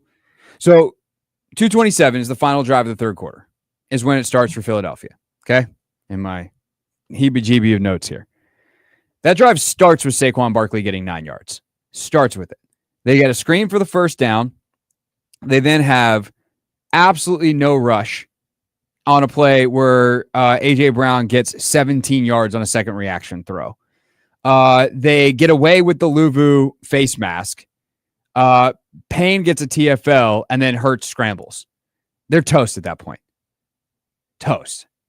And eventually, this is the drive right before the misconversion. All right. By the way, Ant, if you could, the YouTube stream can't hear your audio right now. If you have a chance to pop that back, I'm not sure why exactly that's not happening, but we'll see if we can get that straightened out. Pop a button, and then hopefully it'll get fixed. But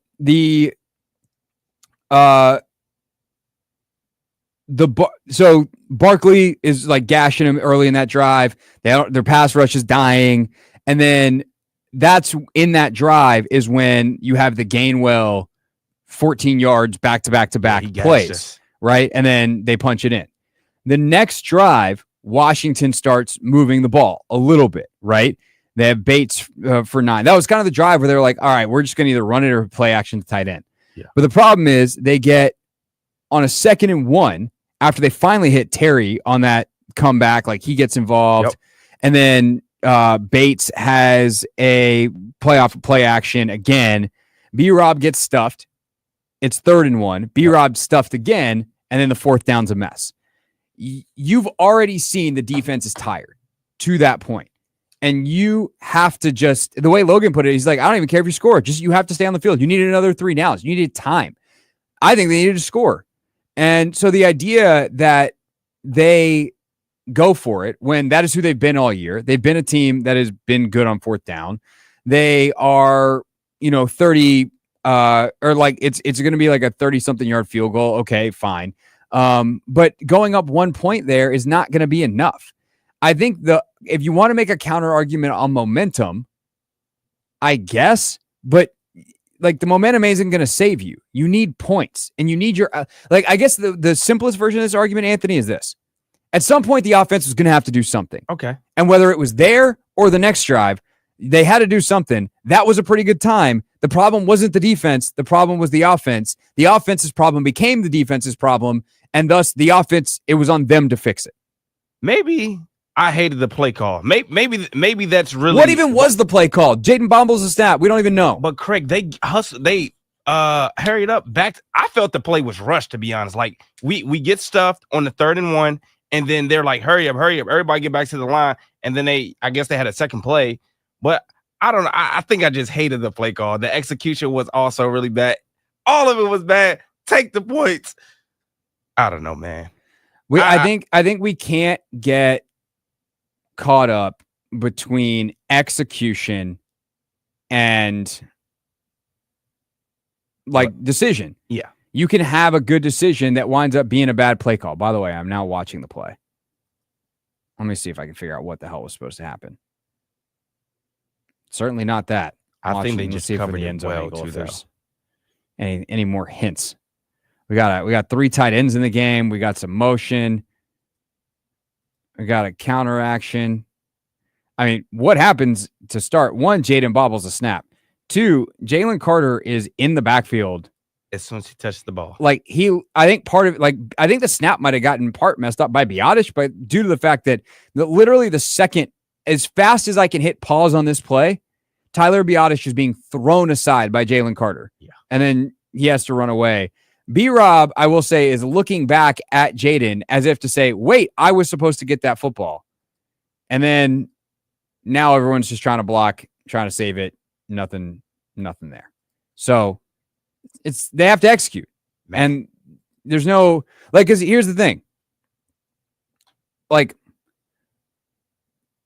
The game, it's not like it's 1 point at the end of the game, right?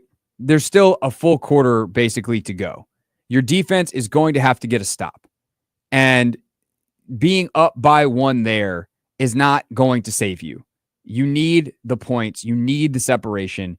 And at the end of the day, the offense needed to stay on the field to give the defense a chance to get the stop. And they didn't. So I just think that at that point, the defense is going, they're letting go of the rope. They're not because they're giving up their fight, but they've been on that dead hang for long enough, and they're just going to fall off the bar. Yeah, I mix my metaphors there of a pull up dead hang and a rope, but you get the point. No, I do. I don't know. I still feel how I feel. You feel how you feel because they lost. Yeah, and it's a lot easier to feel the way you feel when you lost. It's a lot harder to make the argument when it's like the counterfactual. But at the end of the day, they were going to lose that football. if they kick the field goal, they're just as likely to lose based off of what we saw transpire the rest of the game.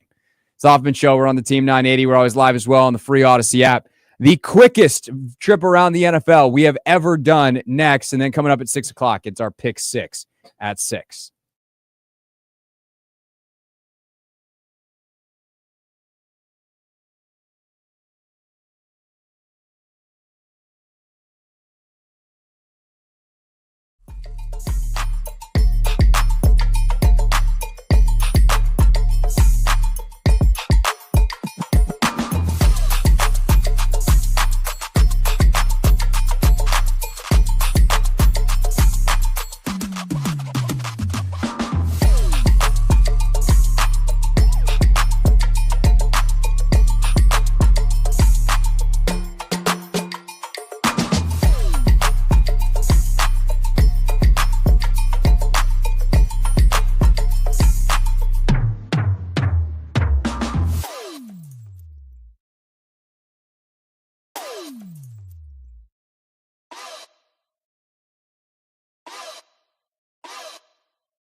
It's Hoffman Show. We're on the Team 980. We're always live as well on the free Odyssey app. Back to Commanders and Eagles. Our Pick 6 coming up at 6 o'clock.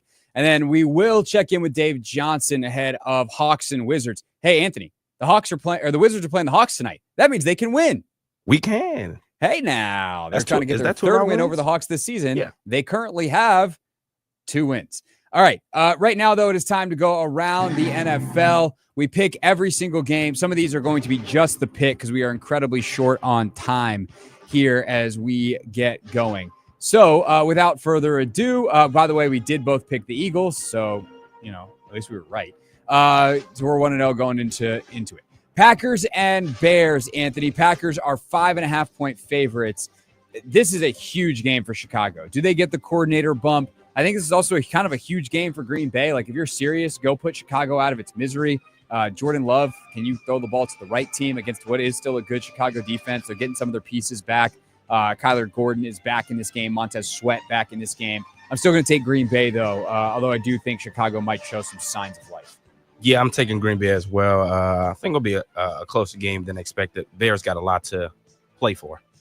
The Jags and Lions. This is one of the biggest spreads you'll ever see in an NFL game. It is a 14-point Lions spread. 1, 2, 3. Lions. Vikings, Titans, Sam Darnold regressing to the mean. He's got 10 picks on the season. 10. By the way, probably going on to having to watch some of this game because like on film, because the Titans play the Commanders in a couple weeks. So I'll be curious to see how this plays out. But 1, 2, 3. Vikings. Raiders and Dolphins. 1, 2, 3. Dolphins. Rams at Patriots. Rams only 4.5-point favorites after the loss on Monday night. Drake May continues to be worth watching Patriots games. Did they find something defensively, or did they just play the Bears? I think they just played the Bears. I tend to agree with that. Stafford, I just like as long as that dude takes care of the football, they'll be all right. I'm taking the Rams. Yeah, I'm gonna go with the Rams as well. I'm gonna go with the Rams. On principle, we are not talking about this game. We might pick different teams. I don't know, but we're not talking about this game. It is Browns and Saints. Ew. 1, 2, 3. Browns? Sure. All right. Colts. No, that's it. We're not talking about that game. That game's gross. That game is disgusting. That game deserves none of our attention. Certainly not when we have like Ravens Steelers coming up. Speaking of games that are disgusting and don't deserve our attention, Colts and Jets. 1, 2, 3. Colts. Why? Because screw the Jets. Ravens and Steelers. This game we talk about. I am so fascinated by this game because I think Pittsburgh genuinely has played as one of the best defenses in the NFL over the last month or so. Obviously, we saw what they did to Washington up close. I think at its peak, this Baltimore offense is as good as anyone. And it really can be some strength on strength kind of stuff. A speed or a powerful Ravens offense with Derrick Henry, with the speed element with Lamar, against a incredibly powerful Steelers front that also has a ton of speed behind it. And that's what I think is interesting. You have the familiarity as well. I'm going to pick Baltimore in this game because I think overall they're the better team. But I do think like these are two of the best 4 teams in the AFC, probably 5 teams in the AFC. And they just happen to play in the same division and first place is on the line. Yeah, Craig. So I told you the other day, Lamar rarely ever beats the Steelers. He is actually 2-4 against them in his career. And I think that continues this week. I'm going with the Steelers to pull off the upset. I think the Ravens are the better team, but I think the Steelers are rolling, man. They're rolling. They are. That, by the way, is a 1:00 game on CBS. It is in Pittsburgh, and Ian Eagle is calling that game. He joined us earlier in the show after calling the game on the radio last night. If you missed that, rewind in the Odyssey app to the 4:00 hour or check it out on the podcast. Falcons and Broncos. Low-key fun game, Anthony. Like, I don't like having to pick this game because I really don't know what I'm going to get from either of these teams and on any given week. And because of that, I think I've kind of dumped on this game a couple times this week. But then I took a step back and was like, wait a second. Forget your pick. This could be a really fun football game. I think it's going to be an interesting game. I think I'm going to do something that I haven't done all year, and that's pick the Broncos to win this game. I really like what Sean Payton is doing with Bo Nix over there. He's playing better. I'm not going to say he's the greatest thing on sliced bread. He's not. But he looks like a solid quarterback, and he'll be one for years to come. So I'm going with the Broncos and that defense, man. That defense is nasty. It's exactly what they want you to think. And then Bo Nix will turn back into a pumpkin, and he'll play awful, and Kirk will look like he belongs in the Hall of Fame for a week, and then he'll turn back into a pumpkin. I'm just betting on the fact that it's the Falcons' turn to not be a pumpkin. I'm going to take Atlanta. No good reason other than it's randomness, and just when you feel like you have a vibe for either of these two teams, the opposite thing happens. All right, continuing on down the list, Seahawks, Niners this weekend. Niners are 6.5-point favorites. I think the most interesting thing in this game is can McCaffrey get back on track? Obviously, he was back last week, but it wasn't as big of a factor. Seahawks they're just a weird team, man. I don't know what to make of them on a weekly basis. I'm picking the Niners. I think they're the better team. Yeah, I'm going to pick the Niners as well. George Kittle, though, is questionable with a hamstring injury. That is something to monitor. For sure. Chiefs and Bills. Other than the Ravens Steelers game of the weekend here, although Bengals Chargers Sunday night is actually pretty good as well. Is this where the Chiefs' undefeated season goes to die? I thought it was, but I can't pick against Patty Mahomes. I'm going with the Chiefs, baby. It's funny because we did the first impression selection show this week. talked to Tony, and Tony goes, wait, I can pick Pat Mahomes and get points? Sick. Sign me up. And so when you put it that way, it's like, yeah, if I'm gambling on this game, I'd probably pick the Chiefs, although I'm picking Buffalo because I just think Buffalo is like Buffalo has played Kansas City tough every time they play pretty much. Yeah. There's always these weird calls at the end. Like Pat does, gets a scramble down the sidelines and then it's sealed with a, push out of bounds, like correct calls and everything. But they always just find a way. And the couple times they haven't, it's been in the regular season. Playoffs, they always find a way.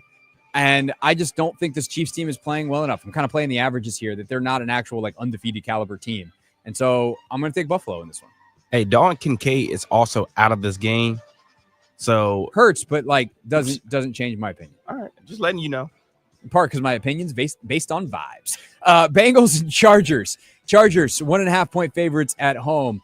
This is one of the Chargers' toughest tests as of late. Like they've been playing really good football, but they've also played, their schedule is full of just duds.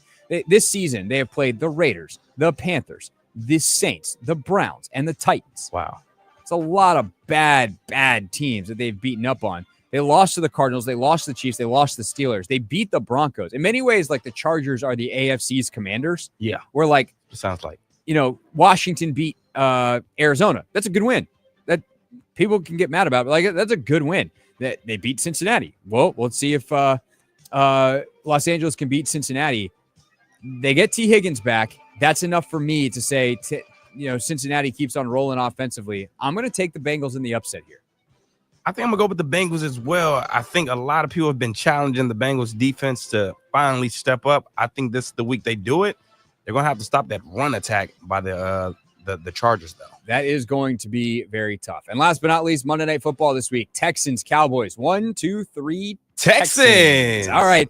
That's our very quick trip around the NFL. We'll see how we did coming up next week. When we get back, we identified 6 players yesterday that we thought would help shape the outcome in Commanders and Eagles. We see how we did and how those players played next on the Hoffman Show.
It's the Hoffman Show. We're on the Team 980, always live as well on the free Odyssey app. Streaming live on YouTube at the Team 980 as well. Coming up at 6:30, we take our one departure from the Commanders game and the NFL to the NBA, where we will talk to Dave Johnson ahead of Hawks and Wizards tonight. Although I do believe tonight, Anthony, that game's over on 99.1 as we have some Terps here on the Team 980 starting at 8. Yes, sir. No. Yes. Yeah, BetMGM tonight to fill in between until 7:30 when the pregame for Maryland begins. So a busy night of action across the DMV, although the Hawks actually hosting the Wiz in Atlanta, but we'll catch up with Dave in just a little bit. Right now, though, it is time for our Pick 6 at 6. The 6 biggest Commander storylines. It is caught! Delivered at 6 o'clock sharp. It's the Pick 6 at 6. We set out to find a leader, someone who could take this franchise to the next level, and build an elite team that consistently competes for championships. All right, so the day before games, typically we do it right now on a Friday. We pick 6 players who we think will have the biggest impact in the game, help shape the outcome. We revisit them on Monday. Well, the day after the game, I should say. Well, today's the day after the game, and thus we revisit our 6 from yesterday, starting with number 1. And that would be Deron Payne. Anthony, you chose Deron Payne, who I thought watching the game live had a pretty good day. It felt like he was in the backfield plenty. He, made some splash plays, got some pressures. I'm very curious to see how I feel about that after I watch the tape, because he has one of the worst PFF grades I've ever seen. Oh, man. What is He's got a 39.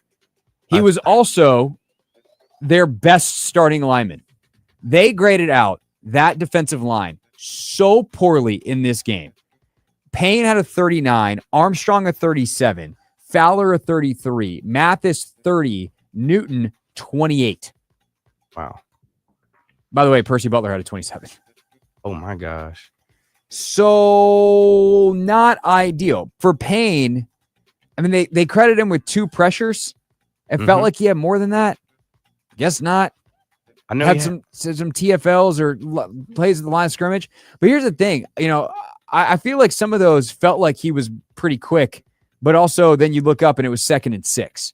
And so I think part of it is like that offensive line for Philadelphia is so good. They just move people at such an outrageous rate that that's part of kind of what happened, is that they just would get moved and moved and moved. And although they got some pressure, some stuffs, I don't know. I got to go back. I feel like I got to go back and watch the tape, because it felt like he had a better game than a 39 PFF grade. Yeah, I don't know, man. I think going back to the beginning of this year, in terms of like everybody's wanting this guy to be consistent, we just haven't seen it. I do remember him getting a TFL on Saquon yesterday at the end of the third, but outside of that, like it was more so like gang tack. The other 2 tackles he had were gang tackles, but in the passing, I didn't see him, man. I didn't notice him at all, and I think a guy that we're paying, all this money for he's definitely not playing up to his salary this season. Like, I hate to do that to Deron, because it's not like when we talk about this, and luckily we haven't had to have this conversation in a while, but it's not about the dollars. I don't begrudge people their money. It's just like when you pay a guy a lot of money, you're counting on a certain level of production because he's taking up a certain percent of your salary cap. Like his production should be the percent essentially of what he is of the salary cap. And you are not getting that out of Deron Payne this year by any stretch of the imagination. That's not to say he's playing bad football necessarily, but in this one, clearly he was even worse than I remember, which is something that'll bear out on the tape. He also missed a couple tackles. And I also wonder what these grades look like through 3.5 quarters, right? Like, it is important to remember this team carried a lead into the 4th quarter, and then they gave up 20 in the 4th quarter. And some of those were on cutbacks and stuff from Saquon right up the gut. How much of the grade gets dragged down by big explosive plays late? What would this have looked like earlier? Either way, they didn't get the job done. Like, this has been a thing consistently with this defense. Like, they've gotten tired at the end of games, and being good for, 50 minutes isn't enough. You need to be good for 60. It's a 60-minute game. And I think Philly kind of counts on that, the way they lean on you, and Washington just wasn't up to the task on the short week, and they've been playing a ton of games. They haven't had their bye, and they were tired by the end, and It showed. It's not because they're not conditioned. It's because they had a really tough task, and the schedule is not kind. I'll put it that way. Number two was Brian Robinson. I thought B-Rob had a very nice day coming back. And he was a big part of the limited amounts of success that this offense had. He grades out PFF style at a 65. I would like to see him get a little bit more involved in the pass game at some point. But obviously that's kind of Eckler's jam, is what it is. But that pony package, the two back package that they're using, it felt like they should have just done that the whole day. Like, that felt like the only success they had offensively was then those two guys were on the field, which is interesting because going into that game, I would have thought getting Jordan Davis off the field and playing in more 11 personnel and some lighter boxes would have been the better play. It wasn't. It didn't play out that way. And it felt like the Commanders' offense was fairly inept when it was only one back on the field. So that is something during this mini bye to get a self-scout and figure out where all the easy looks went has to go. But you could definitely see the difference in the run game. And I think the other big thing for me with B-Rob is some of the hidden yardage. How often does that dude fall forward and just get you an extra 1-2 yards? And you go from, instead of 2nd and 8 to 2nd and 6. And you saw that last night from Robinson, and that is something that can help this offense in a major way moving forward. Yeah, I think after our scoring drive where he, had the 1 yard rush, I think Philly also just did a good job of keying in on Robinson and not letting him get off. I think he had 14 carries for 44 yards after that. So I don't know. I think our offensive line got pushed around a little bit yesterday. Yeah, they 100% got pushed around yesterday. And if they could get some better looks for B-Rob to run into, he'd probably be more effective. That is the nature of things. All right, number 3 in our pick 6 at number 6. 3. Benjamin St. Juste, who had a very interesting night, not for the reasons that to necessarily thought. He was apparently battling some cramping issues throughout the night. And Michael Davis all of a sudden was playing, which is probably something that we should click on next week. And I'm sure something that will be clicked on by the beat is, hey, so Michael Davis over Emmanuel Forbes, huh? We know it went really bad for Forbes last year in this matchup. Dude wasn't on the field. He was active, wasn't on the field. Davis has been playing special teams since he had the bomb scare week 1 playing corner. And he was back out there and he did a good enough job. But Juice was also good last night. PFF's got him credited as giving up 1 10-yard catch. Overall good, physical in the run game. Makes 5 tackles. Like, I trust him on the edge as much as I do any of the other corners. Like, Sainer still is really good out there as well, obviously. But Juice played the kind of game last night that's like, man, if you can put Marshawn Lattimore opposite him and get Sainer still back inside and Noah Igbenogany off the field, like, that to me is the thing that I would want moving forward. Maybe if Davis, you figured something out with him, if you want to rotate him and Juice, that's fine. I think Sainer still is probably earning his way onto the field.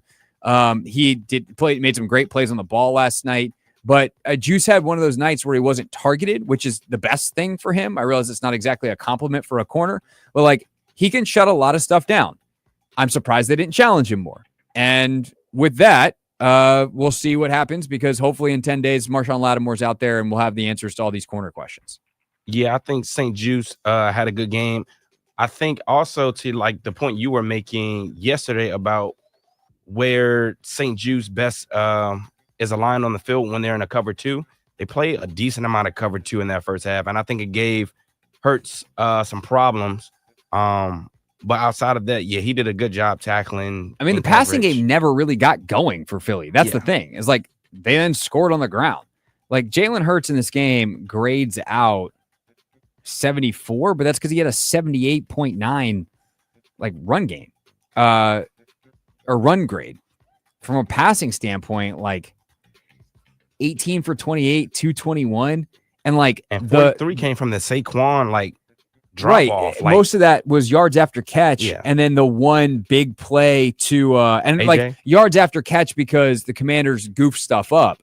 Not necessarily like, oh, he hit a dude in stride. And then the one big play to Goddard where he fumbled and Calcaterra picked it up. So you got one like big second reaction play, but like the pass game never really got going last night for Philadelphia. Mm-hmm. So all the corners actually graded out really well. And I assume that will show on tape is that's a group that can be proud of their performance. Unfortunately, they didn't get a lot of support in the run game and obviously the offense, as we've talked about. We'll continue to talk more about the players that we identified. Andrew Wiley, ooh, yucks. Saquon Barkley, good pick. Cooper DeJean, interesting discussion that we should have about the Eagles secondary. So we'll get to all those three next. But first, let's get an update on the latest in the world of women's sports presented by Wawa. Gotta have a Wawa.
It's the Hoffman Show. We're on the Team 980, always live as well on the free Odyssey app.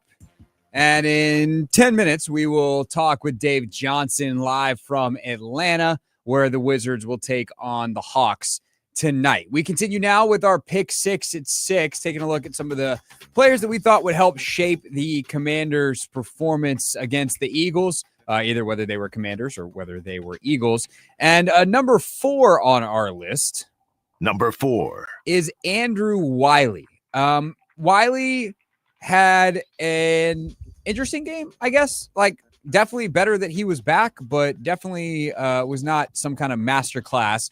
And that's, I think, to be expected in the, Andrew Wiley, one, as a player and what you expect from him. And two, I think against this Eagles defensive line, that's really, really, really good. And I think the other part that's really hard is the variety of rushes and rushers and types of rushers that the Eagles throw at you. I mean, you could be stuck on Brandon Graham one snap, one of the great power rushers who's twitched up and everything, but like at this stage is just a bull.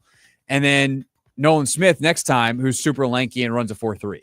Like, that's not very fun to have to balance those two different types of rushers. And I think overall, like, Wiley did a good enough job that I don't think he was the main culprit of their issues. He graded out at a 55. His pass block grade was a 59.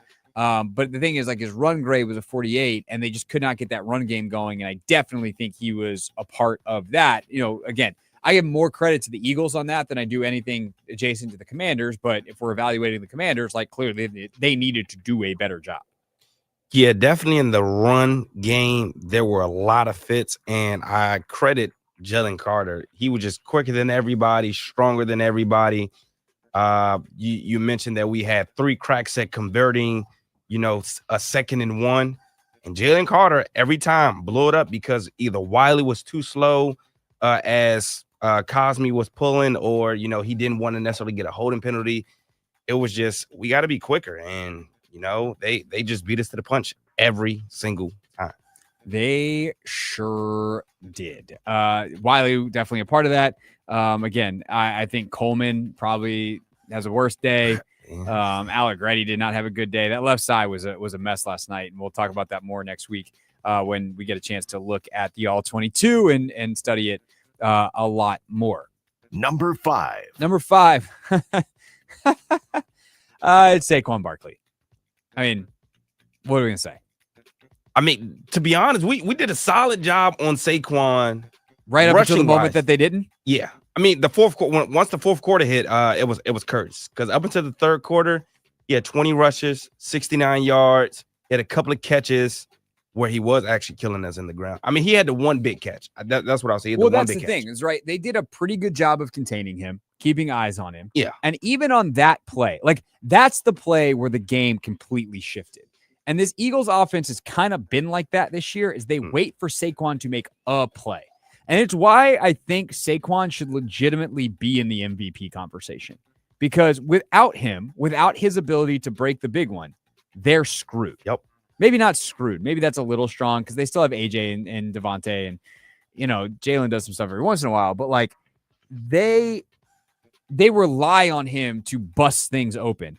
And often that is just individual brilliance. And on that play, like, Percy Butler comes down and misses the tackle because Saquon's slippery, and voila, off he goes, sayonara. And then from there, like, it just felt like chunk after chunk. And that was, I believe, a third down. And I believe the contact happened. I think it was a 3rd and 8, and the contact happened at 6.5 yards. If Percy sticks him, or it's another back, and Percy sticks him and is dead DOA, like, they might tush push and still get it, but it's not, oh my God, they're in the red zone and it feels like we just let go of the rope. So I think Saquon's brilliance was quite on display. There's a reason they just keep giving it to him, because eventually that's the right call. And his inevitableness is it's quite annoying to play, Anthony, is what it is. Very annoying. Finished the day, what was it, 198 scrimmage yards on the ground? Not on the ground, just scrimmage yards in general. That is insane. Almost 200. It's a lot of yards. He's almost currently half their the yards. NFL's rushing leader, although that will change when Derrick Henry. It might not. The Steelers might have something to say, Craig. He has got he's 17 yards short. Oh, never mind. All right. Yeah, I was like, if you let me finish the sentence, it would have been when Derrick Henry gets his 18th yard on Sunday. Yeah, maybe he gets 50, but he also might get 150 because he's Derrick freaking Henry. Yeah. All right, last but not least, Number 6. Cooper DeJean was our number 6. And my question was, how effective would he be specifically as a run defender? Because I thought they would play a lot more 11 personnel and then try to make him as a box defender type of guy. And truth be told, on that front, he wasn't very good last night. His tackle grade from PFF was a 28.6. His run defense grade was a 60.5. In fact, actually, he's the second lowest rated defender that they had last night, is a 53.5. Now, that's still not a horrible day at the office. That's a mediocre to below average day. Again, the Commanders had a bunch of dudes who graded out in the 20s and 30s. That's how you have a real bad day at the office. And I do think there were times that Ertz is able to get, in his kind of zone and shake loose and all that kind of stuff. They credited him as being targeted 9 times and giving up 8 receptions. So that's obviously not ideal, but on those 8 receptions, it's only 53 yards.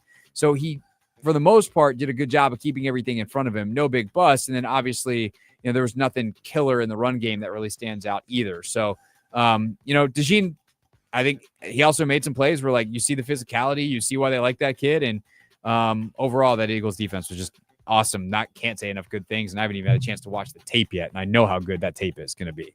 Yeah, I think we might have to call Zach Ertz no yak Ertz because he does not get any yards after catching the ball every single time he caught the ball. But he's so good at getting open. And that's the thing is people are like, oh, Ben Sinnott showed in one catch why he's more valuable than Zach Ertz. Get him the ball. It's you got to be able to catch the ball before you can run after it. Yep.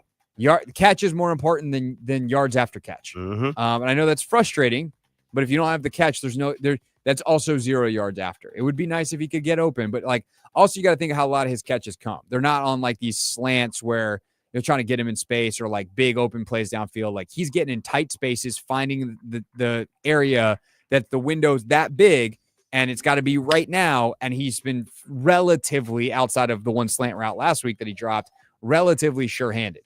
And so his ability to find space and then just catch the ball and get down, that's super valuable. He's not a yak guy. That's not his deal. He's not going to be a yak guy. But there you go. There's our pick 6 here on the Hoffman Show. When we get back, Dave Johnson joins us talking a little Wizards Hawks before we wrap things up on a Friday.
It's the Hoffman Show. We're on the Team 980. We're always live as well on the free Odyssey app.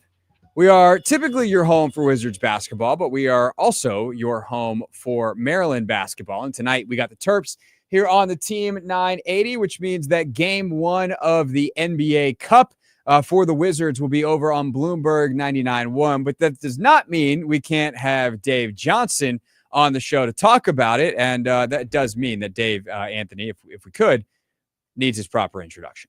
Right corner, Kismet open for three. It's there. Time to get the radio party started. Feeds down the right block of Alsar. Slam. It's time for Dave Johnson on a Wizards game day. Blocked by Coulibaly. Left wing George. 3 on the clock for three. It's there. Feel like busting loose. Busting loose. Crossover, step back three. Oh, Jordan Poole. You are cool. Feel like busting loose. Busting loose now. On the Hoffman Show. Dave joining us now from Atlanta, where the Wizards will take on the Hawks tonight. Dave, hello, my friend. How are you?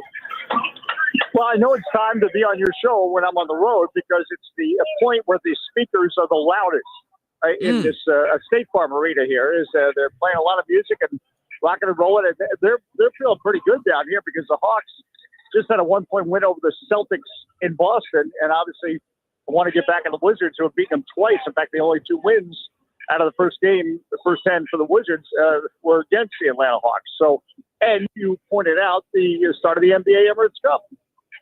Yes, indeed. Does the vibe feel any different? I mean, we got some cool uniforms. They got the cool floors. Like, the NBA has done a good job of making it so when you tune in, you're like, oh, this is different. But for the players now in year 2 of this, is there any extra juice, or do you feel like that comes, like if you make it to the tournament in Vegas, obviously we got to see some of the behind the scenes. We got to see those games. Those were real like playoff kind of atmosphere games. During the regular season, is there kind of the regular season NBA Cup crossover? Do you feel any sense of that, Dave?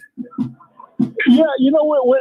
Not tonight yet. And what I mean by that is, and I noticed this last year. I'm just judging it from last year. It's the first game, and so if you win or lose, but the margin is a factor. I remember that even was for one of our games last year where the Wizards closed the gap, and you thought, all right, well, it's better to lose by 8 versus 28 or whatever it was. So I guess it's like any first game of where it's not elimination. To all my practices, you don't feel that anxiety, games. but at the end of the day, if you get a win in the tournament, then suddenly you think, well, you know what? If we can somehow steal another way. So I felt that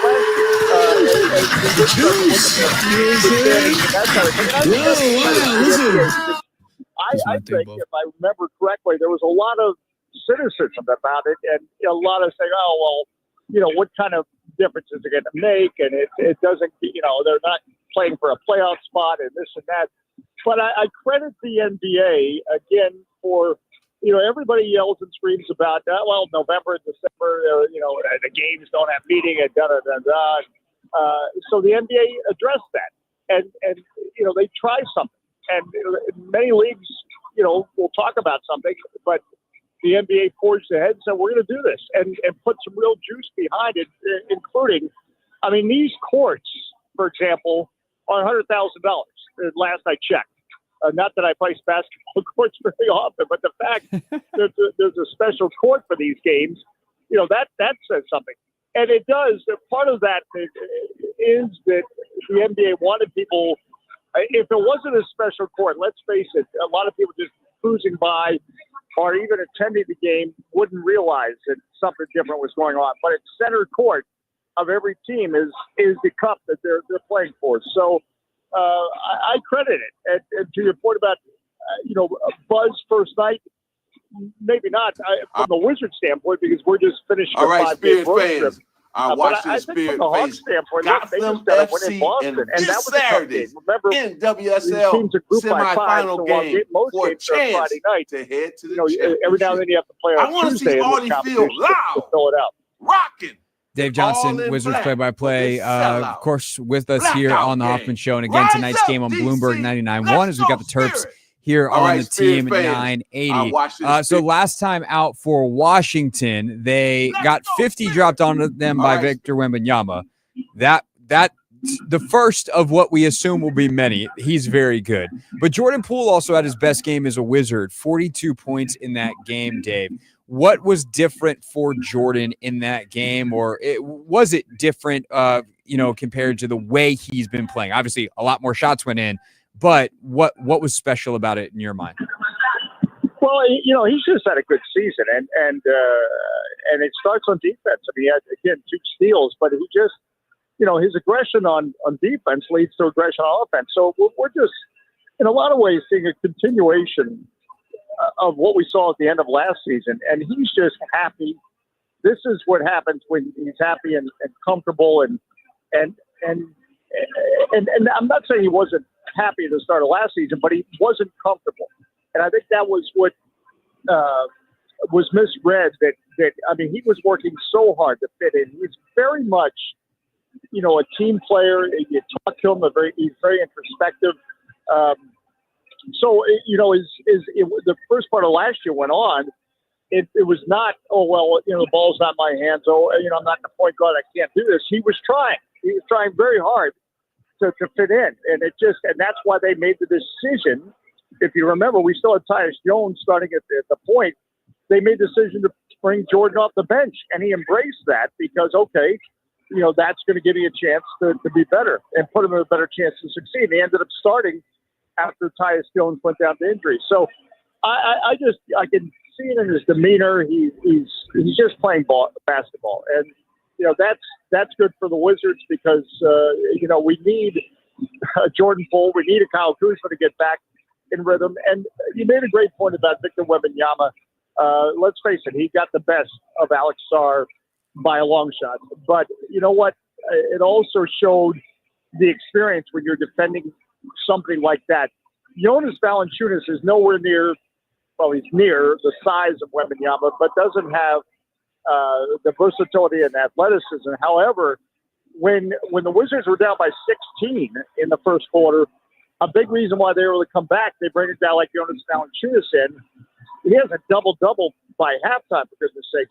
And so that's, where he plays a role. And he when we talk about mentoring, it's leading with what he does on the court. And Alex Sarr will pick that up. And what's great about it, I know you'll love this stat, of the 4 rookies, Bub Sarr, George, and Carrington are among the top in touches in the NBA, which means they're playing.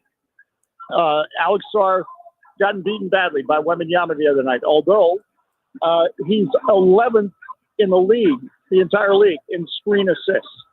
And I think that's important to note because here's a 20-year-old, and there's a certain subtleness to making screen assists. You have to know what you're doing, otherwise you're going to get called for a legal screen, a screen every time. I mean, we used to, poor Thomas Bryant, as he tried to get acclimated to the league, it seemed like he'd always pick up, just minutes into the game, an offensive foul. So, but I bring that up because that's kind of what we're going to have to be grading on. You can't always look at point totals with this team, but you have to look at some other things that are part of the development of these players because they're only 10 games in. Yeah, no, definitely it's an 8th through the season. So it's like playing 2 NFL games and then being like, all right, what do we think about everything? Well, if they're rookies, probably not much yet. The stat that jumps out to me also in terms of a potential area for improvement, Dave, is Dave Johnson's with us for another couple minutes here on the Hoffman Show, is the rebounding. And you mentioned Valanciunas and you mentioned Sarr. Well, Sarr had 2. Valanciunas had 13. Learning how to rebound in the league can be difficult. What do you see in that realm? Obviously, like when Wembanyama was out there, he's gobbling up a lot of them. But what is something that you think Alex can learn from Jonas about that skill? As that has been kind of a lacking area for the Wizards in a major way so far this season. Well, I mean, it's as he gets comfortable with using his body, as he grows into his body. Quite frankly, he only had 2 the other night. And the problem was he had this guy 7'3" that he was that he knows very well. But Jonas Valanciunas comes in and gets 10 or I think 11 of his 13 rebounds by halftime. So, rebounding is a skill. It's why certain rebounders are not. We talk about Kevin Love, or we talk about Dennis Rodman may have been the greatest ever in terms of look at his body and yet what he got out of it. But part of what goes unnoticed is, and I remember one time, when I first started, Rodman was still playing, and going into the Bulls locker room before the game, and he's got his headphones on and he's watching video.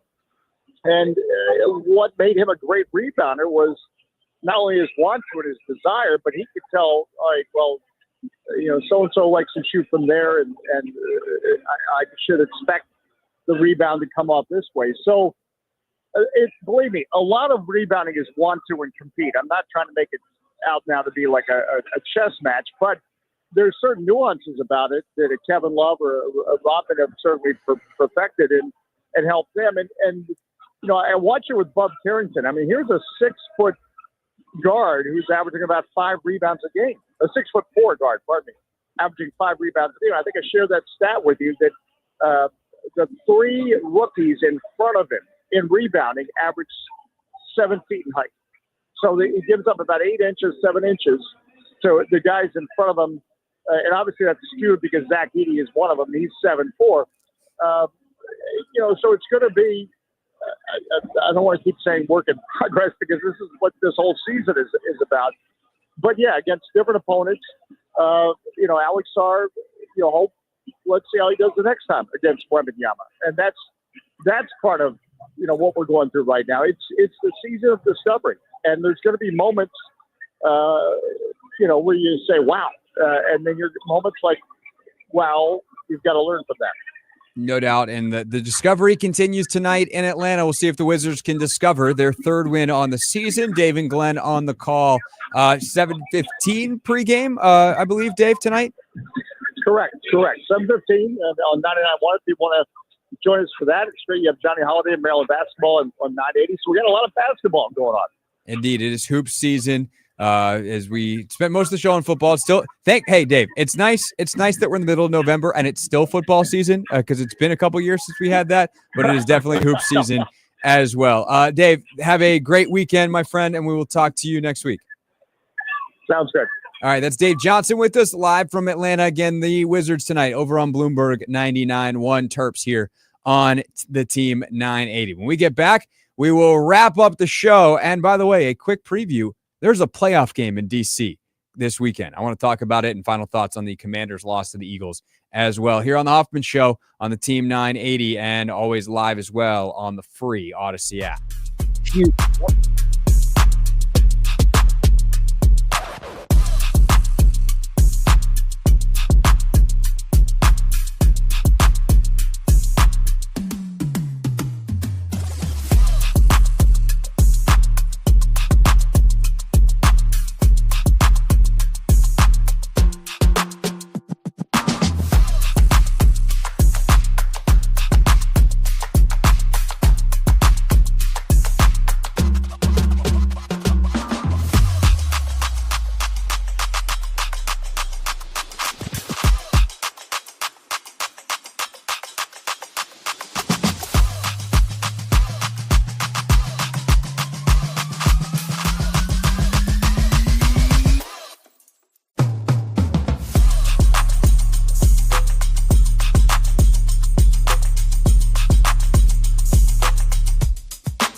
It's the Hoffman Show on the Team 980, always live as well on the free Odyssey app. Wrapping up here on the show. Oh man, it's already that time. So any other loose ends, Anthony, as you finish your dance party to Rebecca Black, a weekly tradition here? Any particular loose ends that we need to tie up from the Commanders' loss to the Eagles? Well, next week I will be excited to talk about what I mentioned yesterday. If the Commanders lost, Craig, Cliff Kingsbury. I can't wait to watch the tape of this one and I kind of have a better understanding of what that offense was trying to do. Yeah. Because I mean, I just think some of this is you could not pick the worst opponent to face on a short week. Like, they do stuff that's so unique with this match zone coverage that other teams do, but they don't do it like Philly does it because Vic Fangio invented it. And so that's just a tough thing to try to get without the reps, and tough thing to try to replicate in a walkthrough. It's like, hey, they're going to kind of play quarters, but it's kind of going to be man. And so, like, what was the plan? We'll talk about it. Logan and I will on Tuesday. I will say I will be not on the radio Monday, Tuesday, Wednesday next week for a very great reason. Congratulations to my sister-in-law, Kelsey, and my brother-in-law, Seth, on the newest addition to the family. Ati Alexander Gee joined us yesterday. And so Uncle Craig and Aunt Rachel are headed to Ohio to go be on aunt and uncle duty. So Ati, congrats on your first ever shout out on the radio. And I'm very excited to go play Uncle Craig next week for the first couple of days of the week with the mini bye. So Linnell will be in on Monday, Tuesday, Wednesday. I think I'm probably going to try to check in on Wednesday for Competition Wednesday. So do that, and then I'll be actually doing the show from Ohio on. I don't know. I'll see Anthony again at some point down yonder in the future. We'll be in the same room. Anthony's face is like sad puppy dog right now. I'm so sorry, Anthony. I'll see you, man. Well, I'll be on the other side of the screen. I'll be on the other side of the screen. Don't you worry. Well, I might see you tomorrow. I don't know yet. I don't know. Oh, that's true. But I am planning. I'm planning to wake up early, get on the road, get down here. there.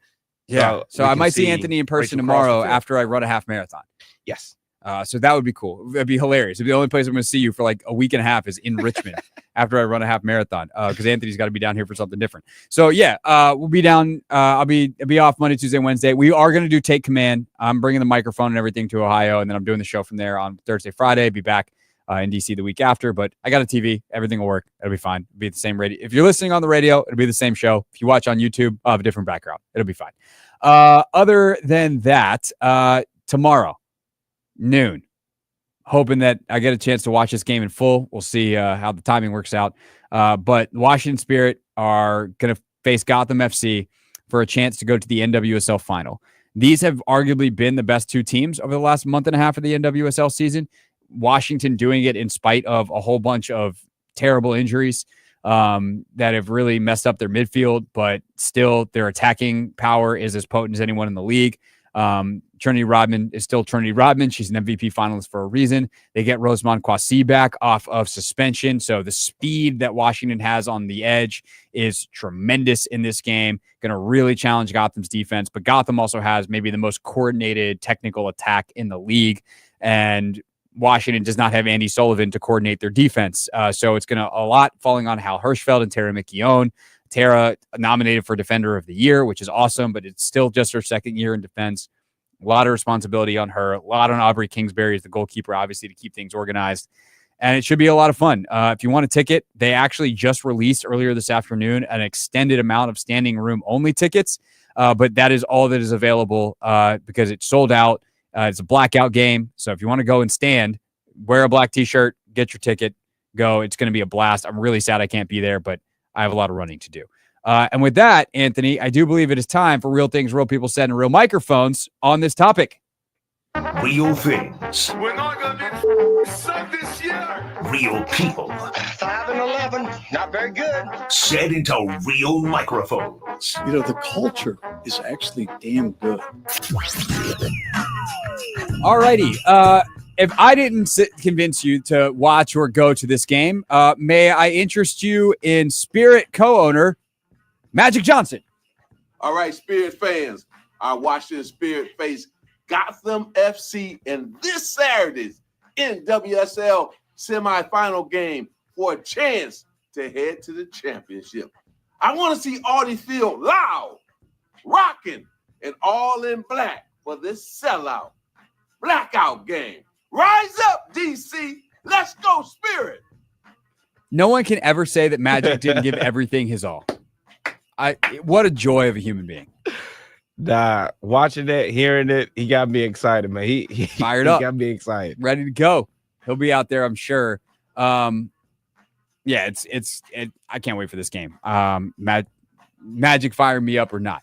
Do we have time for the Kieran Anthony one? Yes, sir. All right. Back in alma mater land for Anthony and I, also some good news. Just want to thank both of them for coming to all my practices, coming to all my games. And yeah, but at the end of the day, only one could stay. And with that being said, I'll be coming to Syracuse University. Sir, baby. That is Kieran Anthony, the son of Carmelo Anthony. Kyan Anthony.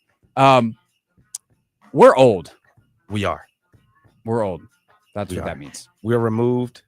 I'm excited, though. Yeah, should be fun. It'd be cool to see Anthony on the back of a Syracuse jersey.